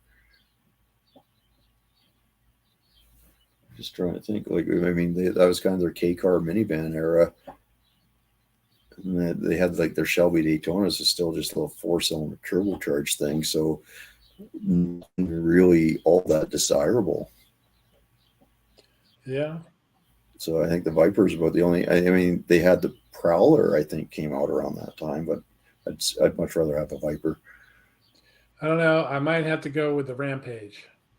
It's kind of El Well, no, that's a pretty epic car right there. I don't know if you could handle it. Yeah, I think I'd be okay. Yeah.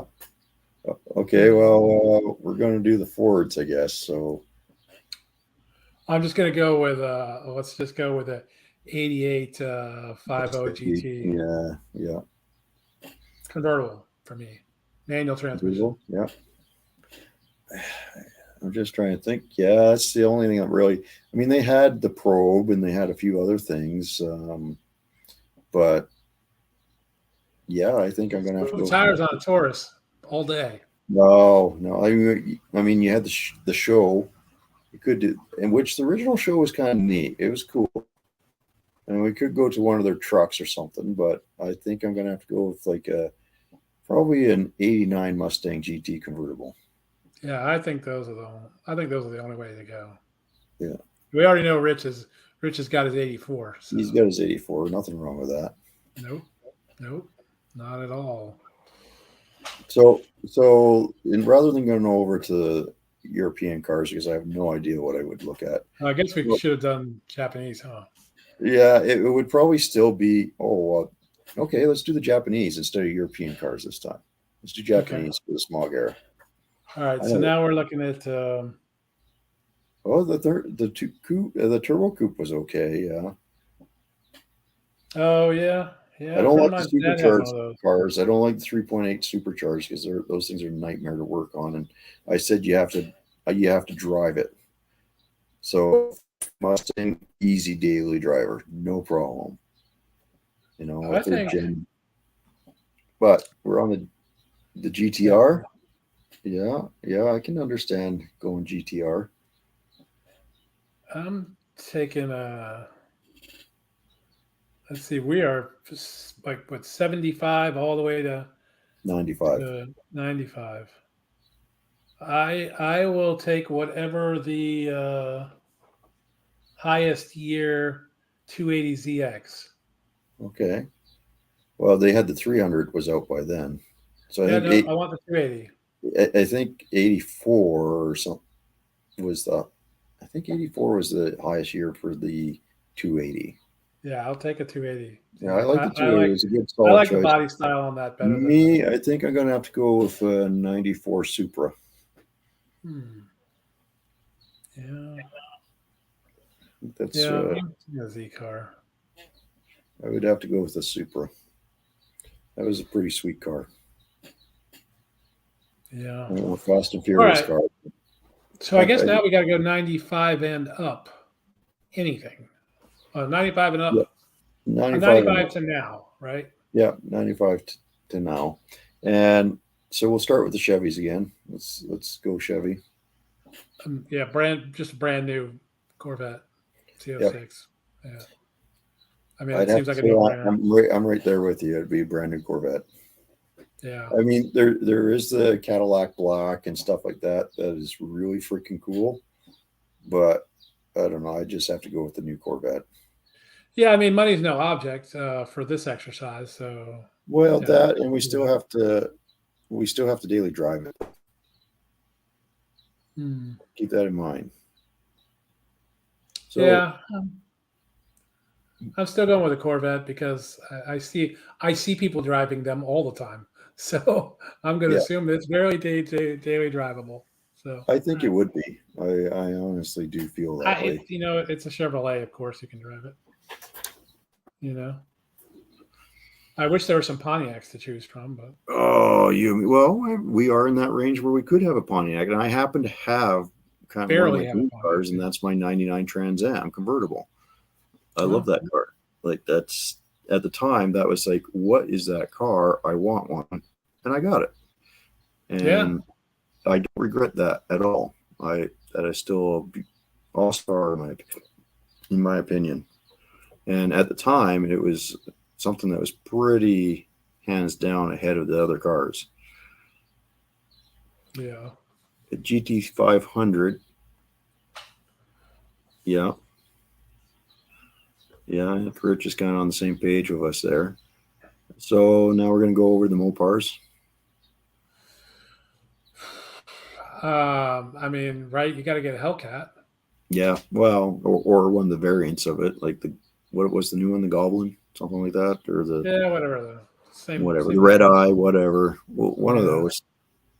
One of the ones got like a demon or something on it. And, Yeah, the yeah. Demon. Well, I think the Red Ice puts out a little more than Like the has latest. like multiple keys or something. Well, One's they all drag have that. mode.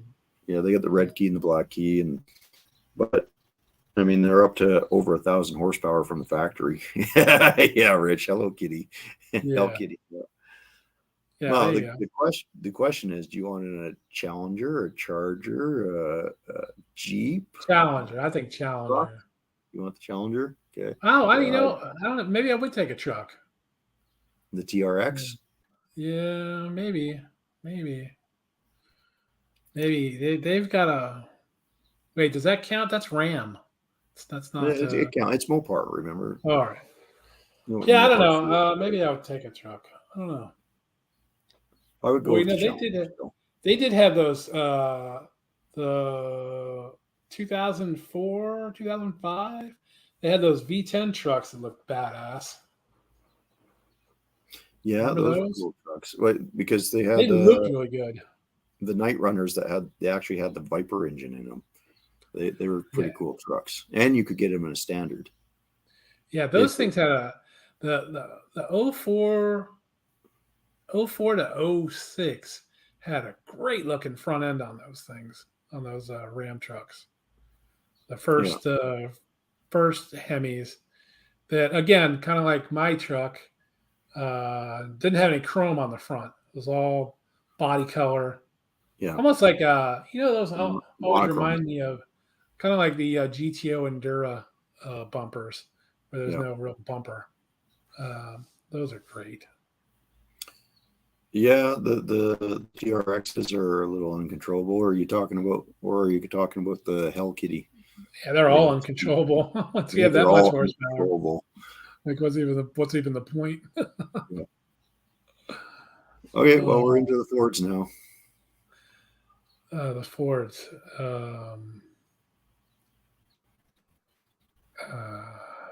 What are you taking? Well, I'm going to take the Shelby GT500. Yeah, I might take their Raptor. Yeah. Yeah, I mean, I need a trophy truck to drive to work in case I got to go off road. I would probably take that. Yeah, take a Raptor. Rich probably his car that he already has is probably what he'll take. I'm guessing he'd probably take a 500 if he could. Oh yeah, he's still doing the GT350. Oh, driver GT that might change. Well, I mean, it might. It might. Well, now you're doing the Ready to Rock edition, the RR. I'll tell you what I'm not driving. I'm not driving anything that's electric. Yeah, we're not doing that. That's what I'm not driving. I am not doing that. No. I already have my alternative vehicle. It's diesel. Okay. No, you wouldn't do a 500. Interesting. Well, teach his own. Oh, absolutely. Well, Right, I get why he would take the 350 because they're a little more nimble than the 500, right? Depends what type of driving you're looking for.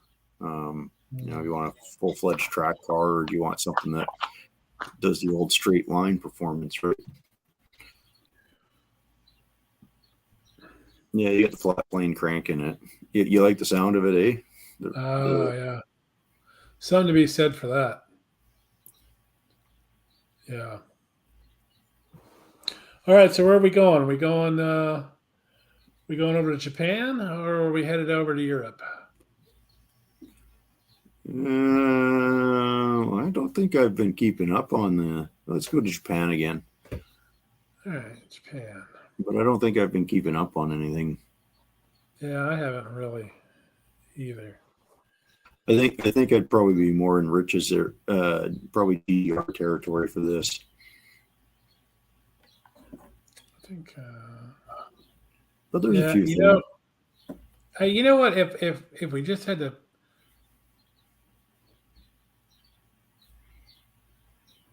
From that time period, I'm gonna keep this simple. I'm gonna take a all-wheel drive Subaru Baja.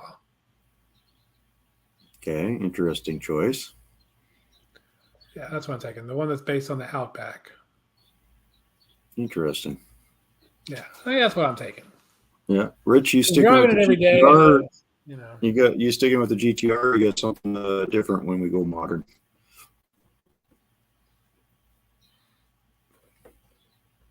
Because there's just nothing.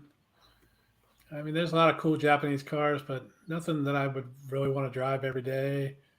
That's super fantastic. So I would pick something that's more usable for me, I guess. Throw some crap in the back.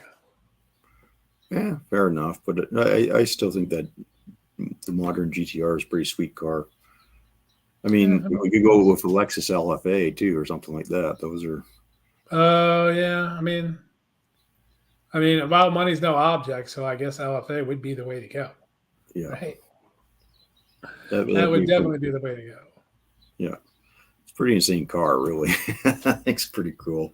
Just love how it revs, right? I was at it was the weirdest thing. I was at Cars and Cigars. May maybe, and everyone else was gone. There were just a few cars in the parking lot, and this whole crowd of people went running over to this car. I had no idea what kind of car it was. It was an LFA, and literally people were running to this car because the guy was going to start it, and they all wanted to stand behind it. They sound sweet, man. Yeah, there's a video on my channel. I mean, I got it too. As it drove you showed it to us on one of the lives, I think. That's right. Yeah. That's right. It was a yellow one, wasn't it? Something like that. Yeah. I mean, I wasn't that impressed, but it was. Everyone else was impressed with it. So. Well, you'd probably be pretty impressed if you went for a ride in one. Probably. It was an interesting thing, but I guess Rich has left us. I guess. So I don't see him. Quite possible. Maybe you had to take a phone call, or we just got that boring. I don't know. Oh man. So let me see here. Just all right, I'm gonna go ahead and say it because we're monetized and it's fine. Oh, don't say it. Do not say it. Don't say it. Why? If you're going to say it, you say Rogaine Cowboy. Ah, come on. All right, fine. I won't say it. Oh, Rich says he's here. Oh, okay. Yeah. Rich, weren't you? Were you gonna pick a 95 or newer Japanese car?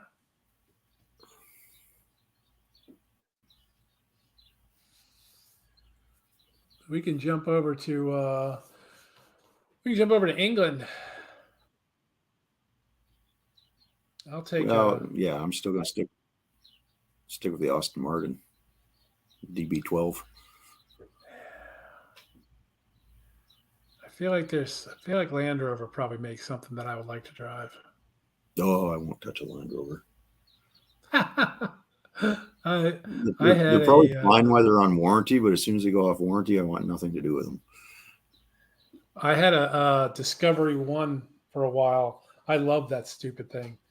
It blew a head gasket, and I kept driving it because Oh, wait. Let me express my shock that it blew a head gasket. Don't they yeah. all blow head gaskets? But the weird thing about it is right, it blew a head gasket. Um, it blew a head gasket, and you could hear it just blowing out the side of the engine. You just heard a pss, pss, pss, pss, pss. Never got any coolant in the oil or anything like that, but it definitely had a blown head gasket. Mm-hmm. Did it overheat or Um, no? no, No, nope. it just kept going. Oh, I don't see this. Just kept right on going. 7 cylinders. It's good enough. Yep. Oh, your replies are getting dropped. Oh yeah, Okay. You're doing the texting and the. because he's so many in a row. Yeah. But here, let me break that up. I putting something in there. There. Hopefully that'll break up his Oh, is thing. that what happens? Like it seriously does Yeah, that? because he's the only one responding. So That's a bit of a flaw. If he's the only one watching, then we kind of want him to respond, right? yeah. So maybe his other responses will work now. At any rate, so yeah, maybe some sort of Land Rover. I don't know. Well, I mean, some of them are kind of cool. There's a lot of cool vehicles over there, but it just I don't know. I think the newer Rolls Royces look awful. I think a lot of the newer stuff looks awful. Yeah, I mean they look like cartoon cars. They look Yeah, terrible. I think even most of the Ferraris look awful. Yeah, they're not that great looking either. Oh, so I said I think the Aston Martin still looks pretty good and very good performance. I'd still take one, or perhaps a Jag. Yeah, the Jags are nice. One thing I know, it would have to be something with more power. Yeah. Yeah. All right, let's go to Germany. Well, that's part of Europe. I think we already covered it. Oh, we didn't cover it. We did. No, fine. I'll let you do Germany. Ah, you froze. No, we're not doing Germany.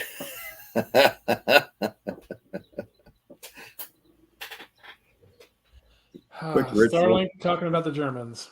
Yeah. So, what is the car that you would like to from Germany? Yeah. I don't really know. Probably new Porsche or something. Oh, how original. Well, look, if the German cars, you've got Porsche, VW, Audi, and they're all owned by VW. So Yeah, I'm Mercedes. You got I'm Beamer. surprised that's not owned by VW, quite frankly. But you know what? Actually, no. Mercedes has a couple really.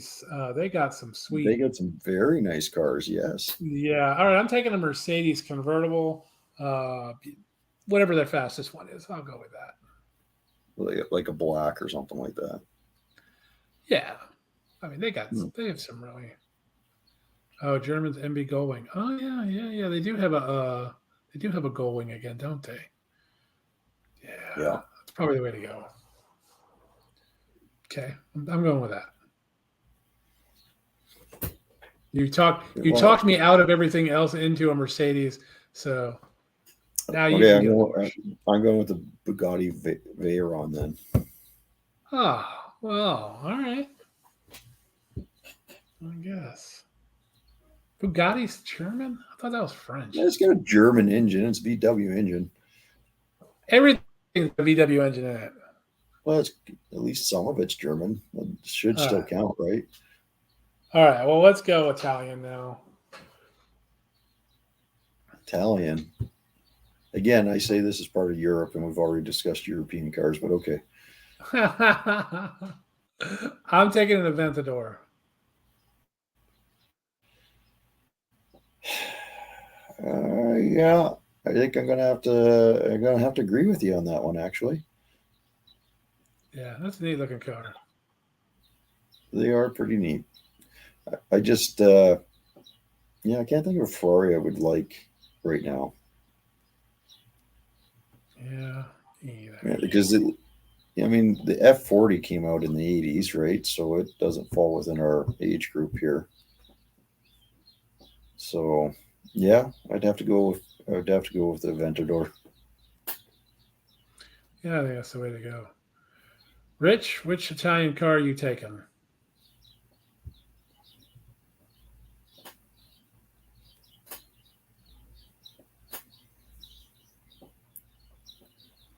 We might be So- dropping it again. Yeah, probably so. Oh, F40 was nice. Yeah, it's a little old though. So Yeah.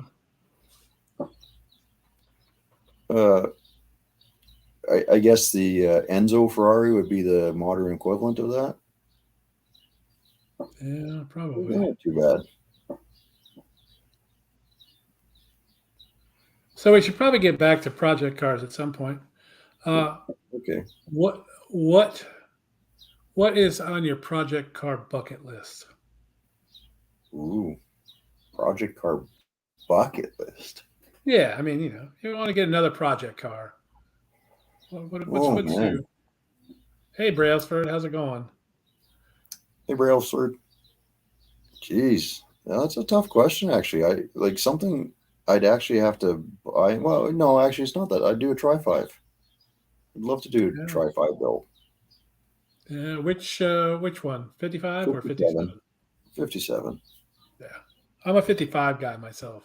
Well, I love the interior in the 55, 56 far more than the 57, but I love the exterior of the 57 enough that I'd take it over the interior on the other two. Yeah, I can see that. Hey, Brailsford, we were just talking about different cars that we would like to have from different eras. So give us your 60s Ford, 70s Ford, 80s Ford, and 90s Ford.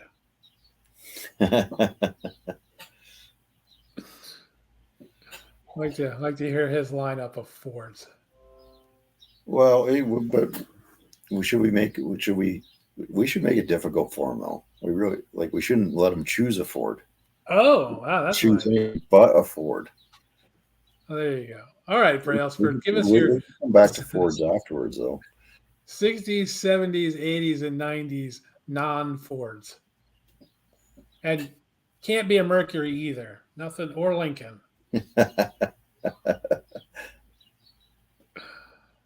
Let's see what he says. I wouldn't mind having another Tri-5 myself while we wait on Brailsford. I had a 55 that I really, really liked. I had to sell it to pay off the witch, but it was a great car. Well, I always wanted a 57 Chevy convertible. Yeah. Convertible. I think it's been a dream car for a long time. And if I had any type of project car, that would probably be a project car that would, because they're still pretty simple. Mm-hmm. Not going to be a lot of parts availability. Lots of parts for them. Hmm. You can Yeah. modify them just about any way you want. And well, you can build one out of a catalog nowadays. You can everything, Yeah. body, everything. Yeah. I would like to. I've been looking for an Avanti, um, Avanti two, um, not an original Studebaker Avanti, but the Avanti two. Yeah. That would be, I think, would be an interesting car because that one, the '80s version of the Avanti, had a Chevy 350. Um, back the late ones may have had 700 R4s in them as well. Got overdrive Avanti too, Yeah. and a lot of GM stuff. So perfect for a LS swap, quite frankly. Yeah. No, it would be. Ooh, Yeah, somebody Tiger. There's a solid choice actually, or an AC Cobra. yeah. AC Cobra works. Yeah. The I think another. Oh, I've got a craving for a late '50s, early '60s Cadillac. Those fins, man. I need some fins. Need some Cadillac. I need more fins.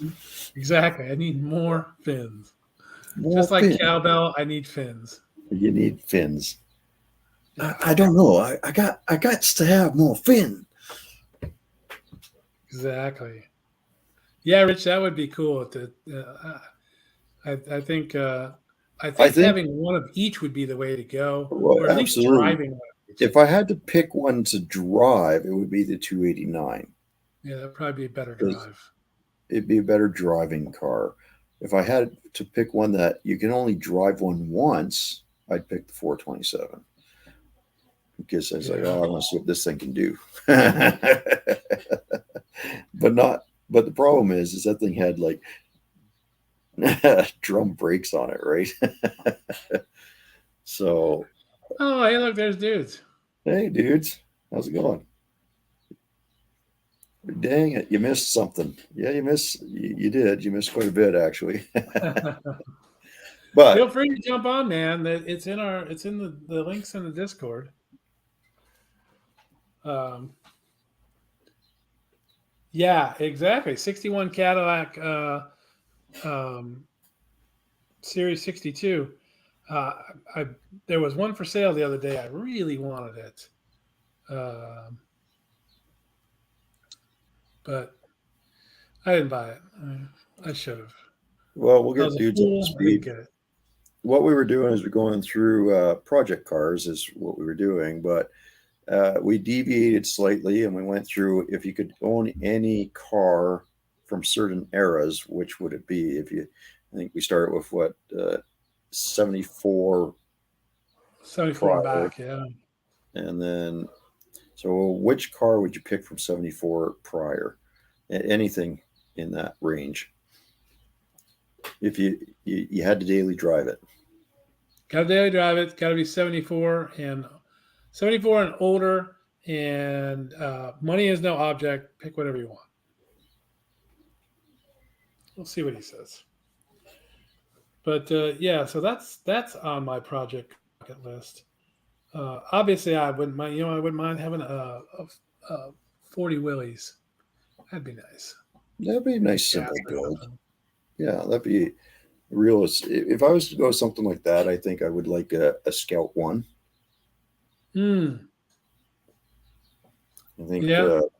like I mean, I like the Ford Broncos. They're cool, like the original Broncos. But just to be a little bit different, I think I'd go for the Scout over the Bronco.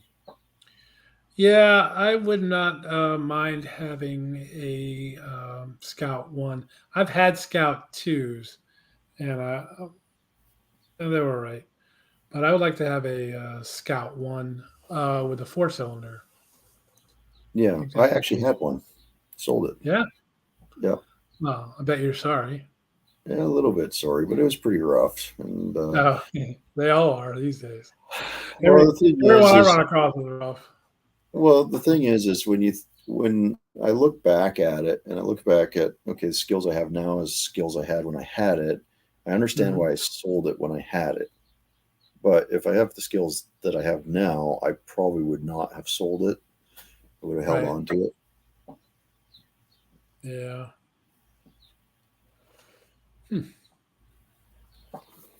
Yep, still monetized.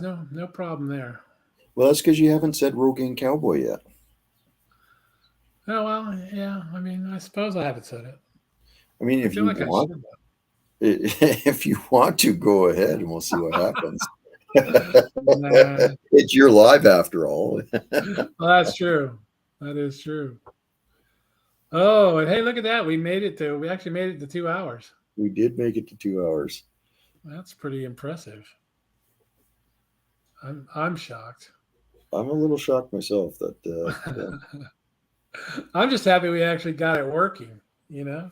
Well, that was a feat in itself, and we actually managed to share stuff, like put videos up Yeah. and pictures and all Oh, that, and hey, look without at your that. help. There he No, is. you speak of the devil. So I didn't read the thing with the other stuff. I was just told we weren't doing it, so I went and did other stuff. Well, that's fine. Yeah, well, we did Yeah. miss your expertise, but we figured some stuff out, so we're good. Yeah, we were like presenting stuff and everything. You'd have been proud. We didn't figure out the enhance though. We couldn't enhance stuff. Yeah, I never figured that out. Yeah. Takes a lot of doing. You know, Yeah. like cut, copy, throw it in a different thing, blow it up. Yeah, it's a lot of work. It sounds like it's a lot of work. That's probably why we didn't figure it out. We were just happy just to get this running. Yeah, that took some time. Yeah. But you missed all of our picks, man. We went through so many different things. So many different years, so many different makes, models. Makes models of things to the what Yeah. context. Yeah, Well, I mean, it was, you're probably booting up while we mentioned it, but we were asking if any vehicle 74 and prior or pre 74, you have to daily drive it. What would be your pick? Money's no object. That's easy. 68 Suburban. There you all right. Well, I daily drove one for years. go. Yeah. Okay, and then we moved Yeah. into the what do we 75 to 95. 80 Chevy pickup. Drove one for years. It's easy. All right, so we gotta throw in a twist here. Okay. So now go ahead and same years, but it has to be European. Oh. Yeah, see, this is where it And gets by the more way, challenging. Jim Gotcha. defines European as Great Britain. No, For some, I said English cars, and then I said German cars, and then I said Italian cars. yeah, but then later on we said European, Oh, and then then we Oh, switched. you went to You're- Italian and Can't. stuff, anyways. It can't be Japanese then. Well, we haven't. We haven't know, gotten to we'll Japan get on to yet. that. We'll get on to those. It has to be a European car. You Well, can not pick car, a but Japanese European. car, but you're still gonna got to go back. There's to a name I can't remember off the top of my head that is a good little European car. Sun something. The Sunbeam Tiger. There you go. Yeah. I drove from that. 75 to. I thought the Sunbeam Tiger was around then, but well, okay. Well, you know, Maxwell Smart drove one of those. Japanese European. Okay, yeah, I remember Maxwell Smart. European cars weren't well liked. Like, they only had like certain good ones. Who does this? Citroen GS. Citroen. you could take any German car, right? Oh, that's true. I guess Volkswagen thing. Oh, see, he's right. There's another one for you, Jim. Same. You guys are on the same page. Oh, It's a death see, trap, but it's amazing. I was just sharing this earlier. He was sharing pictures of his Volkswagen thing. Oh, then of course. If I wanted us to be demonetized, I could probably just say he was sharing pictures of his thing, right? No. Do you know why they called it the thing? Do I know why? Oh, I think I used to, but I do not recall why. Come on, it's a Pontiac thing. It's a Pontiac thing. Mhm. What? Yeah. So the thing was originally called the Safari worldwide. Okay. And when they brought it over to America, the Pontiac Safari already had trademarked the name. So they Right. couldn't use Safari, so they had to call it the thing. Oh, interesting. Well, I don't believe I did know that actually. Yep. So you can That's, blame the one of Pontiac my, Safari. Did you do a short on that yet? That's up tomorrow. Oh, okay.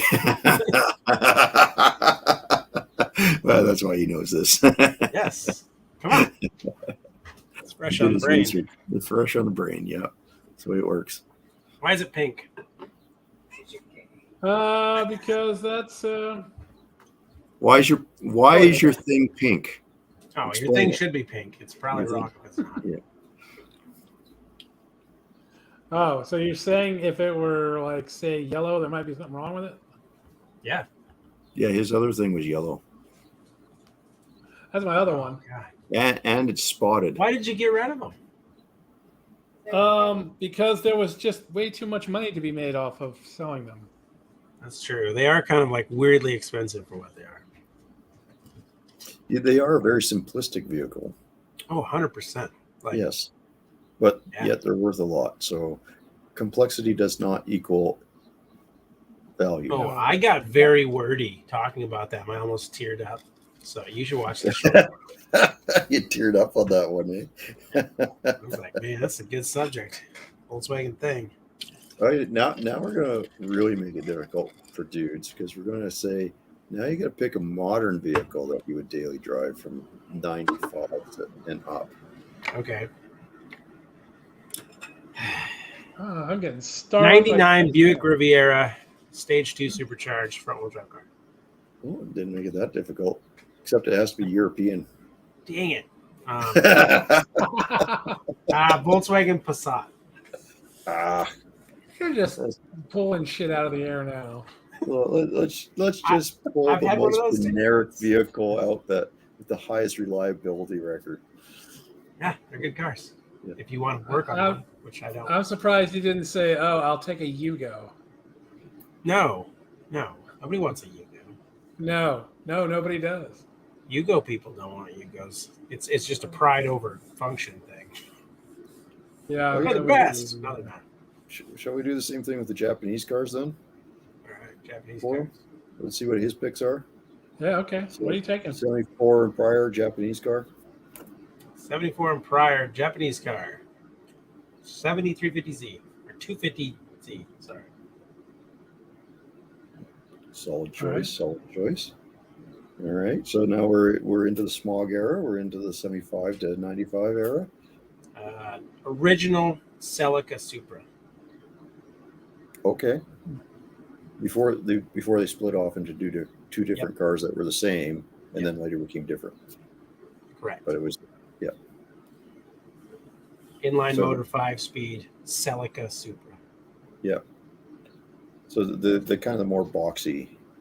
Yes. They're ugly, Yeah. but they're just a weird ugly. So Yeah. No, actually they were still very impressive cars. for their time, they were, Oh, they were absolutely. doing things. Now, okay, so now we're into the modern cars. So 95 and up. What year am I starting with? 95 95 to now? to now. Oh, what is that thing I was staring at? A Camry TRD. Those are actually pretty cool. I've stared at them for a while. A Camry. Yep. Camry TRE. I don't even know what that TRE. is. You know what? I'm just glad you didn't take an EV. That's all. That's all makes me happy. They're a sleek looking car. I'll tell you what.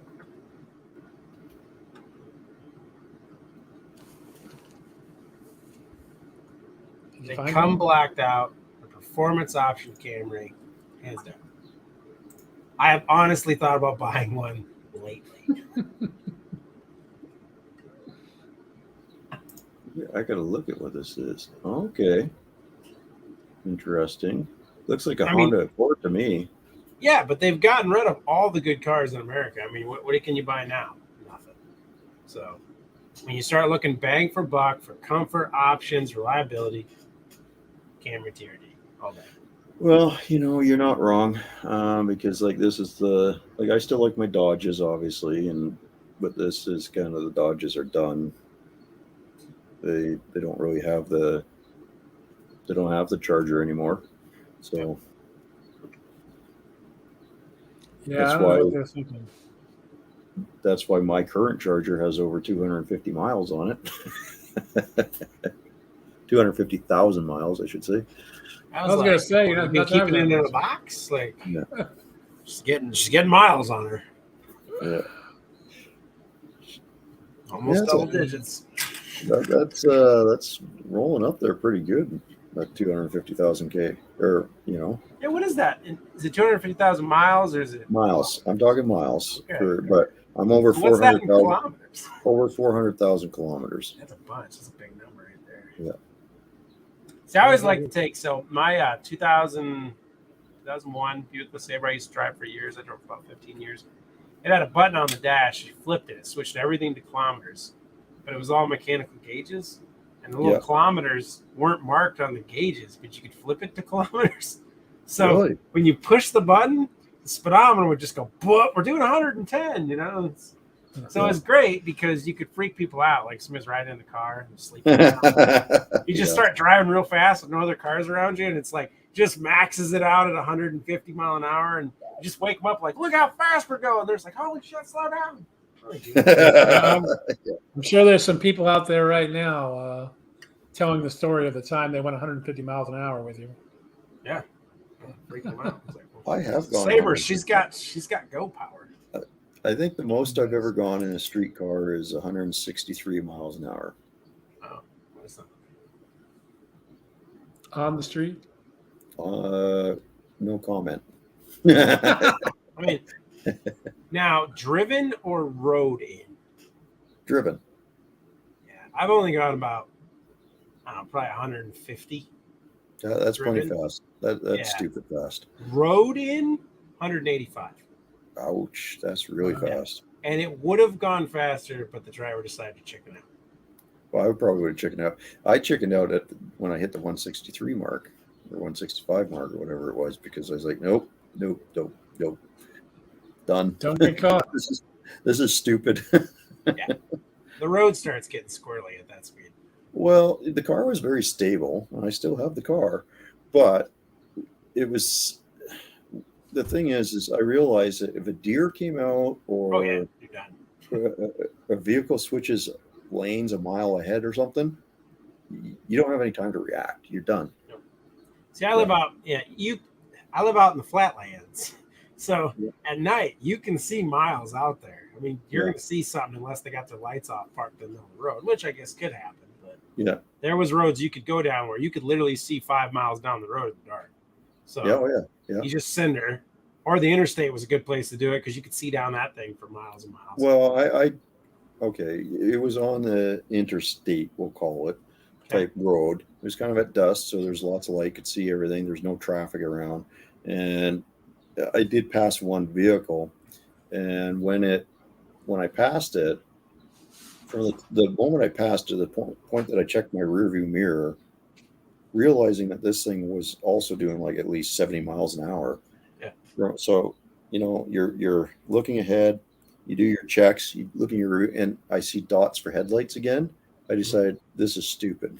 Going fast. It's too fast. So, We used to do a lot of dumb stuff like that. I remember on multiple occasions doing like 110 down gravel roads. So oh yeah, yeah. it's just coming over hills and getting a little air and just. I do 110 kilometers on gravel roads all the time. Yeah. We drove stupid fast as kids going down gravel roads where you could just, like I said, you could just see everything. It was all flat. Yeah. So Oh yeah. you just kind of watched for things and you just stead on it. And I mean, Wow. my old 80 Chevy pickup, that thing was ordered with a 271 rear gear. And that was a special order because you couldn't get them with that high of a gear. And it was shifted. If you hand shifted it, you could shift in a third gear at 85 mile an hour. Yeah, I don't doubt it. I don't Just doubt whoop, we're going third gear. Now we'll just run her out until she goes. And they would do 120. They didn't care. I'm actually kind of curious once I get that Parisienne going, because I don't know what the gears are in that. I should check that out. Probably 308.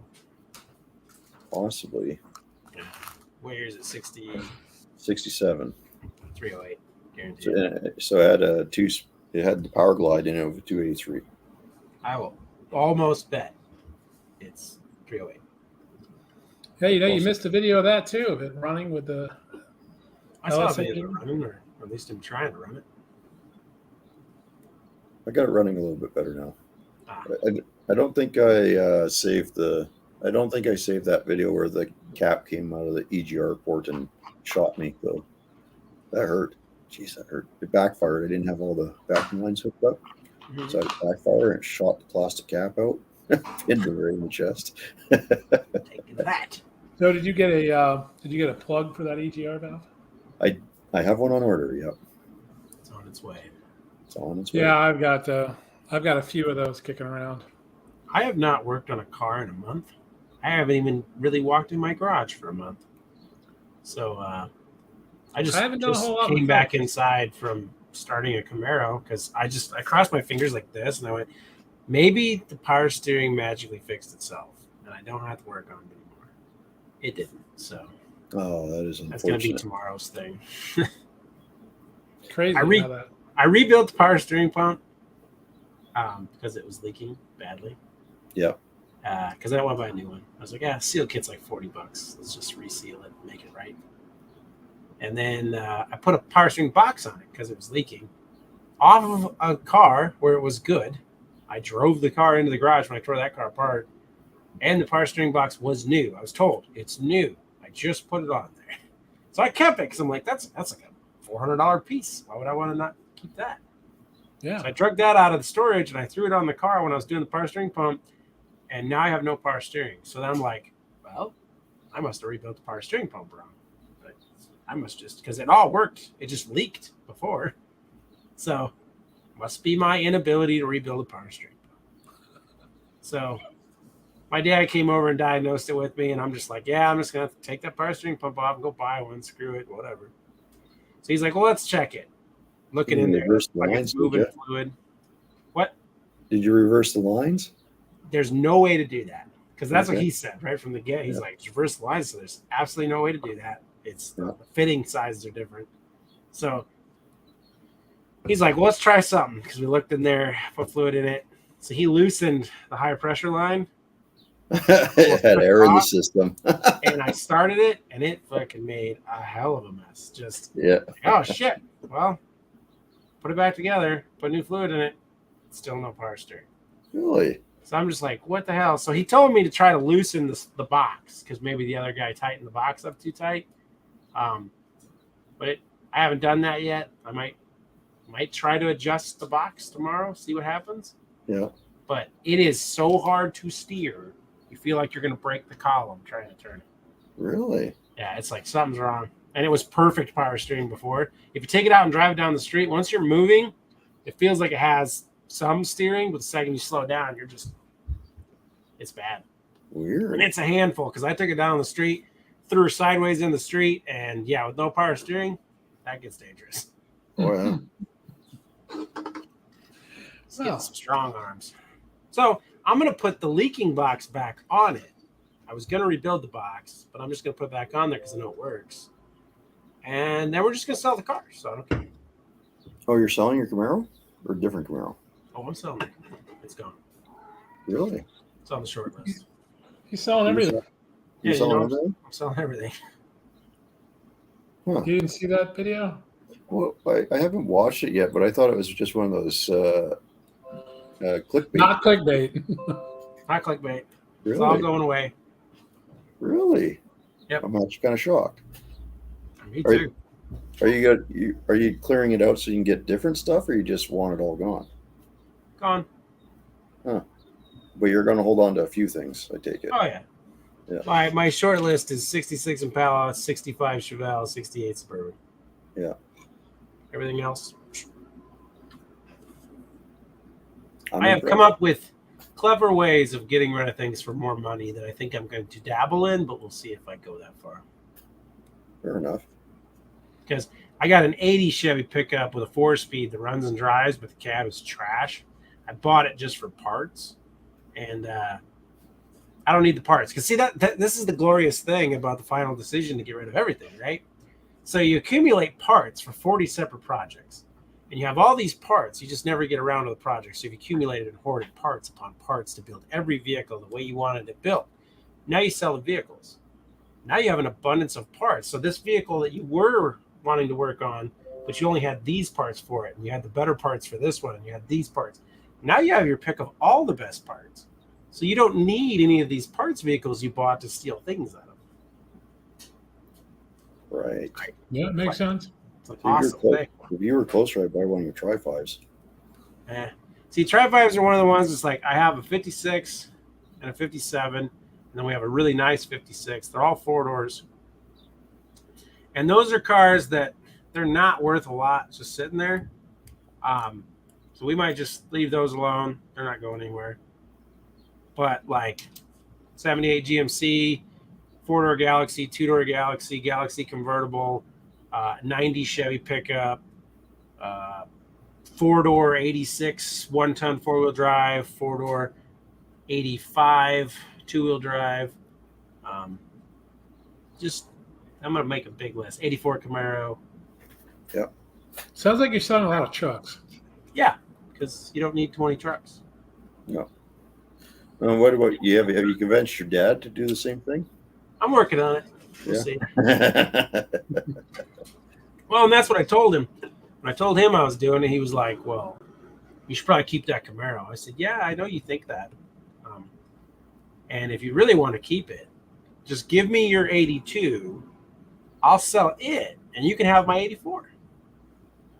Problem solved." But if you don't want to get rid of your 82, I'll get rid of the 84. Someday we'll just get rid of the 82 because nobody wants it either. There you go. My 84 is actually a better car. So that's the only reason I offer it to him, because the 82's been repaired body-wise extensively, and it had real bad hail damage at one time. So it's been repaired, but there's been enough motor in it to crack the roof line behind the doors. Yeah, well, that's pretty common on those cars too, though. That car has literally tried to twist itself in half. So The second gens were bad for that too, like especially Really? the Pontiacs. Because of all the torque coming out of those Pontiacs, it would always crack behind the doors there. well, I always say this one thing. My dad put slicks on that car one time and learned a pretty good lesson very quickly to never do that again. without putting frame connectors and everything else in it. Yep. Yep, because they had way too much motor and way too much grip, and it grabbed the front tire off the ground, twisted the front end so bad that it stuck the clutch fan through the shroud and into the hood. Yeah. Bet you Nice. the doors didn't open right after that either. Nope, the roof was cracked. You know what? Speaking of Pontiacs, Pontiac. you are correct. Hooper is a better movie than Smokey and the Bandit. Boom. Thank you for agreeing and watching that movie. It was a great movie. Yes. I agree that it's a better movie. However, I'm on the fence as to whether or not it's a better car movie. It's definitely a better movie. They had one car in Smokey and the Bandit. It had so many cars in Hooper. I agree with you. I agree with you there. But the definition kind of a car movie is it's about the car. And Yeah. Hooper really wasn't about a car. No, it wasn't. It was about stuntman. But Right. Yeah. So, but A lot of definitely a cool better cars. movie. Way more. I enjoyed the movie quite a bit. It has been forever since I've seen it. Yeah. I mean, What's everybody, great cast of characters in that movie. It was fantastic. Well, it was up there. Like Stroker Ace was pretty good too. So yeah, definitely Hooper better than Smokey and the Bandit. I like them both though. Oh, I was thinking about this the other day. Like, what is the all-time best car movie that I feel, period? And I always forget this one, but then every time I see it, I'm like, nope, that movie was literally the best car movie ever. And I get your point by saying it was about a car, but best all around, like to see awesome cars and see them doing awesome things. I'll give you that. What is your favorite movie when it comes to that? Used cars. Used cars. Kurt Okay. Russell movie. Yeah, no, I'm not. Bullet. Here's one. Rich thinks Bullet. Bullet did have a lot of good cars in it. You like big body Dodges and stuff. I'm saying used cars had a variety of cars doing different things. True. I think probably the original Gone in 60 Seconds. Okay, so I got that all beat, and you gotta agree with me on this. If you don't, I don't know if you. I don't really feel like you've watched it, but that's Hollywood Nights. I have not watched yeah, it. that's a good. You always forget about it because it just wasn't really a popular movie, but then you watch it and you're like, this movie literally has it all. I mean, look, there were a ton of cool cars in the same vein. American Graffiti had tons of cool cars too. Or Cannonball Run or something like that. They had a lot of variety of cars doing different things too, but they were all pretty straight line racing for the most part. Yes. So that's I don't know. right. Go to If you used sit cars. down and watch Hollywood Nights again, that thing, I don't know. I like to watch it because you forget there's that many good cars in there. Yeah, that's a good one. And I do need to watch it again. Knights spelt as in knights, Knights, like- as shining armor type Yeah. knight, right? Yeah. Oh, really? Tony Danza. Yeah. Huh. I'll have to watch that. I don't remember that. But that sure looks like Project X. Yeah. Well, I think it is I'm pretty Project sure it X. is. Yeah. You know, Project X has a gas motor in it again. Thank Yep. God for that. It had the EV for a little bit. Glad they got rid of that. Well, There was it's- I don't think they were expecting the negative backlash they got. I don't know I think why they were. I think they just got paid a lot of money by GM. So, you know, I guess. GM said, "Here's a really big check. They'll be happy when you go back, but just let it be."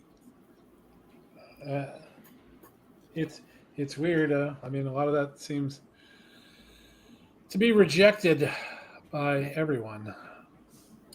There is some really cool companies out there building EV motors for vintage cars that are downright ridiculous. Well, oh, absolutely. There's some pretty impressive performance out of it, but it's kind of like microwaving a hamburger. Yeah. You know, yeah, the microwave might get it done faster, but I don't want a microwave hamburger. I want one on the grill. Well, yeah, I think I said this to Jim not that long ago in a chat, and I keep saying it to everybody that I come across. Performance-wise, EVs will win. Oh yeah. There's no ifs, ands, or buts about that at this point. EVs will outperform cars hands down in the future and only get faster. They have yet to end their mission of speed. But on that note, if I build a 900 horsepower Fox body and it goes 9 second quarter miles, and you can build an EV to do the same thing with just, limited weight and big electric motors, at a point, the problem is going to be the pilot of that rocket ship.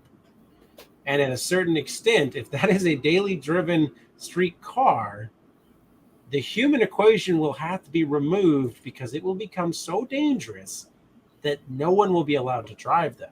And then you have a segue directly into automated cars, which EV cars I don't care for, but whatever. But I don't want to take that stepping stone into somebody telling me I don't get to drive a car at all. Well, I'm gonna, yes, I agree with that point 100%, but I am going to dispute you a little bit on performance. If you're talking 0 to 60 type performance, absolutely the EVs will conquer the traditional ICE engines. However, you're talking endurance and longevity, that's yet to be in aspects of traveling. We're not there then yet, but they're going to get there. They might, they might not. Like, and the simplistics of a fill versus a recharge and stuff like that, they're nowhere near as practical. No, I think you're if you compared a 2023 internal combustion engine versus something out of a Model T. That's kind of where we're at with EVs. We're at the Model T level right now. I don't think so, because you say that, but you got to remember that electric motors have been around for a very, very, very, Oh, very long granted. time, and used, and all they're doing is repurposing them for an automotive vehicle. The efficiency of the electric motor has still developed, just like the efficiency of an ICE engine has developed. So it's more in the battery technology that we have to refine it.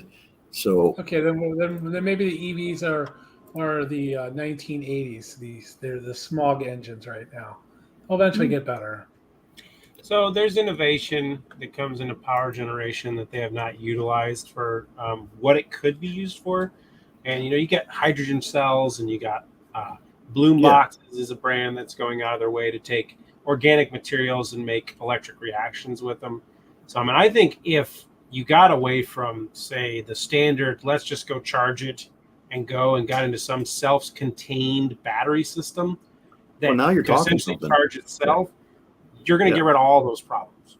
So it's just they haven't gotten there yet. And I think that's because there's not a lot of profitability in it. Because at the end of the day, how do you get your tax money then? Yes. Well, exactly. that's Where's easy. that How do road you have gas tax money stations? come How do you from? have energy stations? You just have your Bloom box, you charge it up, and she goes 700 miles. You'll get back home and not have to charge anywhere. Yeah, I mean, But when you got your Mr. Fusion rolling. Yeah, well, I've already discussed this, because what I've said, and I maintain this, is that's exactly what they're shooting for. Is eventually they're going to say, okay, well, we don't have gasoline, so we can't tax you on that anymore, so we're going to tax you on power. However, we can't separate what powers your house from what powers your car, so we're just going to increase the tax overall. Well, I think they can do that. Oh, they can easily put a box on the end and just put this over to what your car uses. But they're not going to, because then they can't just up taxes all the way around. And so now they're going to say, but we're going to do you a favor, because you know what? There was 25% tax on gas. We're only going to charge you 23% tax on electricity. But now they're going to tax you on your house and your business and everything else. They're going to up all that tax. And the other thing they're going to do is they're going to put a travel tax on. So you're going to get taxed. They're going to do absolutely everything. They're going to do everything they can to get us to go to EV. So they'll be offering us discounts on all sorts of great crap. They already have been offering discounts on EVs and taxation. And I think one of the reasons that they haven't legislated away, plaid mode is because they want us to go to EV. Once they go to EV, you can see all this high performance stuff. It's going to go away. Well, yeah, and that's what I said. Once you get into like self-driving cars, unless you're allowing the car to drive you, they're not going to let you have that opportunity to use. Why do you even need that if the car's driving you? Because you're breaking the law by going. It just comes down to efficiency. Then you're going to get Mumford lanes again. You're just going to get the lane where the cars go real fast over there, and you're not allowed over there unless it's self-driving and has the ability to travel there. Well, here's a conspiracy theory for you, right? I don't know if you guys have seen what they call hot lanes anywhere, but we have hot lanes here in the DC area, and someone has spent private industry has spent a god-awful amount of money building lanes. They widened all of the highways and then built lanes that you pay to ride on. It's like almost like a toll in Illinois. Yeah. Right. Well, we have those all over the place now. But I'm looking at those and I'm thinking, in the future, you could use those lanes for electric cars and gas cars in the other lanes, or you could use them for the self-driving cars. And if the so electric cars were self-driving, all major cities. Yeah, you had electric cars that were self-driving, and they could all move at an exponentially faster speed. You would get people to buy into electric cars for the reason of efficiency and time. Like, look at all the time you're saving. You can go 100 miles an hour. Well, that was one of the things with the hot lanes in the DC area. If you had an EV, you got to ride in the hot lanes for free. Oh, nice. Yeah, because you had because the original idea behind those lanes is they were hub lanes. high occupancy vehicle lanes, so you had to be carpooling in order to ride in those. Oh, it's like a carpool. And you can Okay. you can still do that in those lanes. You actually have a switch. There's a switch on the tag that's in your car, so you can put it in carpool mode, and then it reads that you went through, but it shows that you have a whole bunch of people in your car, so now you don't have to pay. But but yeah, I can for the just Go see the Green? future of that being those would be the self-driving lanes. So Gents, I am going to sign off for the night. It was good talking to you. And I guess we'll chat at you next week. all right, buddy. Have a good one. See you, man. And then Hey, those now two. you got moved around. Cool. Does the audio sound okay? Yeah, that sounds fine. Because I switched over to this. Oh, nice. I fixed it, so Oh, it's it all just now it sounds a fancy lot and better. new. Well, yeah, because it's over there. Yeah, that sounded much better when it was right in front of your face. Sounds real good right here. Yeah, that's Classy mic. Yeah. Yeah, can't see you. Put it right in front of the camera and just talk sexy into it. Yeah, there you go. Oh man. I got this cord hanging off of it. It's fine. It's fine. Yeah. It's Why good. go wireless? Get this expensive mic and you can't even Bluetooth to the damn thing. Perfect. Yeah, makes sense. Yeah. I thought it was broke, so I stopped using it, but I figured it was the cheap cord that came with it. It wasn't working right, so I finally got it a new cord. Now it's fixed and amazing. So I've been doing some shorts with the fancy mic because I wasn't liking how the other mic that was acting up was acting. So you spend Yeah, I noticed $500 in mics and then they don't work. Yeah, I noticed the sound quality on a couple of your shorts recently wasn't that great. I was like, that's odd. Because I couldn't get this mic to do what it was supposed to be doing. Yeah, I need to get a new mic or put up something in here. I don't like the echo. And some acoustic tiles or something, but I like the way This the room mic looks. has great echo canceling built in, but recently it's like the gain control gets all goofy. I don't know if that's because I upgraded my software and it doesn't want to work with the mic correctly. But then this was the original boom mic I bought. It's a Yeti mic. So Yeah. it's got the hook, P filter and everything. I might hook this bad boy up and use this one. Oh yeah, what's that? Let's see. Ancient mic. Look, it's got a. When you want to talk, you press that. Oh, it's a push to talk mic. Oh yeah. Even better. It's made by. No, I Stromberg. switched back to this mic and you could completely see the difference on all the audio gain graphs within the shorts. So I was like, yeah, this mic is working better. Nice. You can hear the this one's made by- tone of This one's my made by voice. Stromberg, so I don't know if that's the same as the carburetor people, but it might be. Stromberg. They probably made a lot of things. Who knows? That's why it's in this room, because it's made by Stromberg. Oh, okay. Close enough to being automotive related. So Reason enough. it's- Oh, look at it's the that. knob. My video got 1,000 views in an hour. Screw you, YouTube. I hate the YouTube. Yeah, I don't know what's going on with YouTube lately. They're broken. I don't know what they're doing, but they're broken.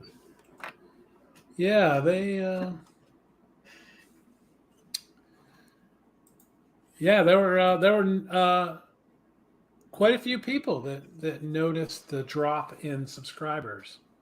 I have now received a horrendous drop in views. So Oh, my views have been in the shitter for weeks. and we're on the rise, doing good things, and now they're all just blow up. Oh, good. I lost a subscriber recently. Oh, that's nice. Sweet. Excellent. I don't really care. I mean, I do, but what are you gonna do? Nothing. That's the point. Yeah. Yeah. I mean, we're still alive though, so that's good. I kind of jumped in late, so I don't know how long you wanted to go for. You've been up now for almost 3 hours. Yeah, I don't care. I mean, there's nobody watching right now, so it doesn't matter to me. Let's go on here. Well, let me end the broadcast and we'll just bullshit. Yeah.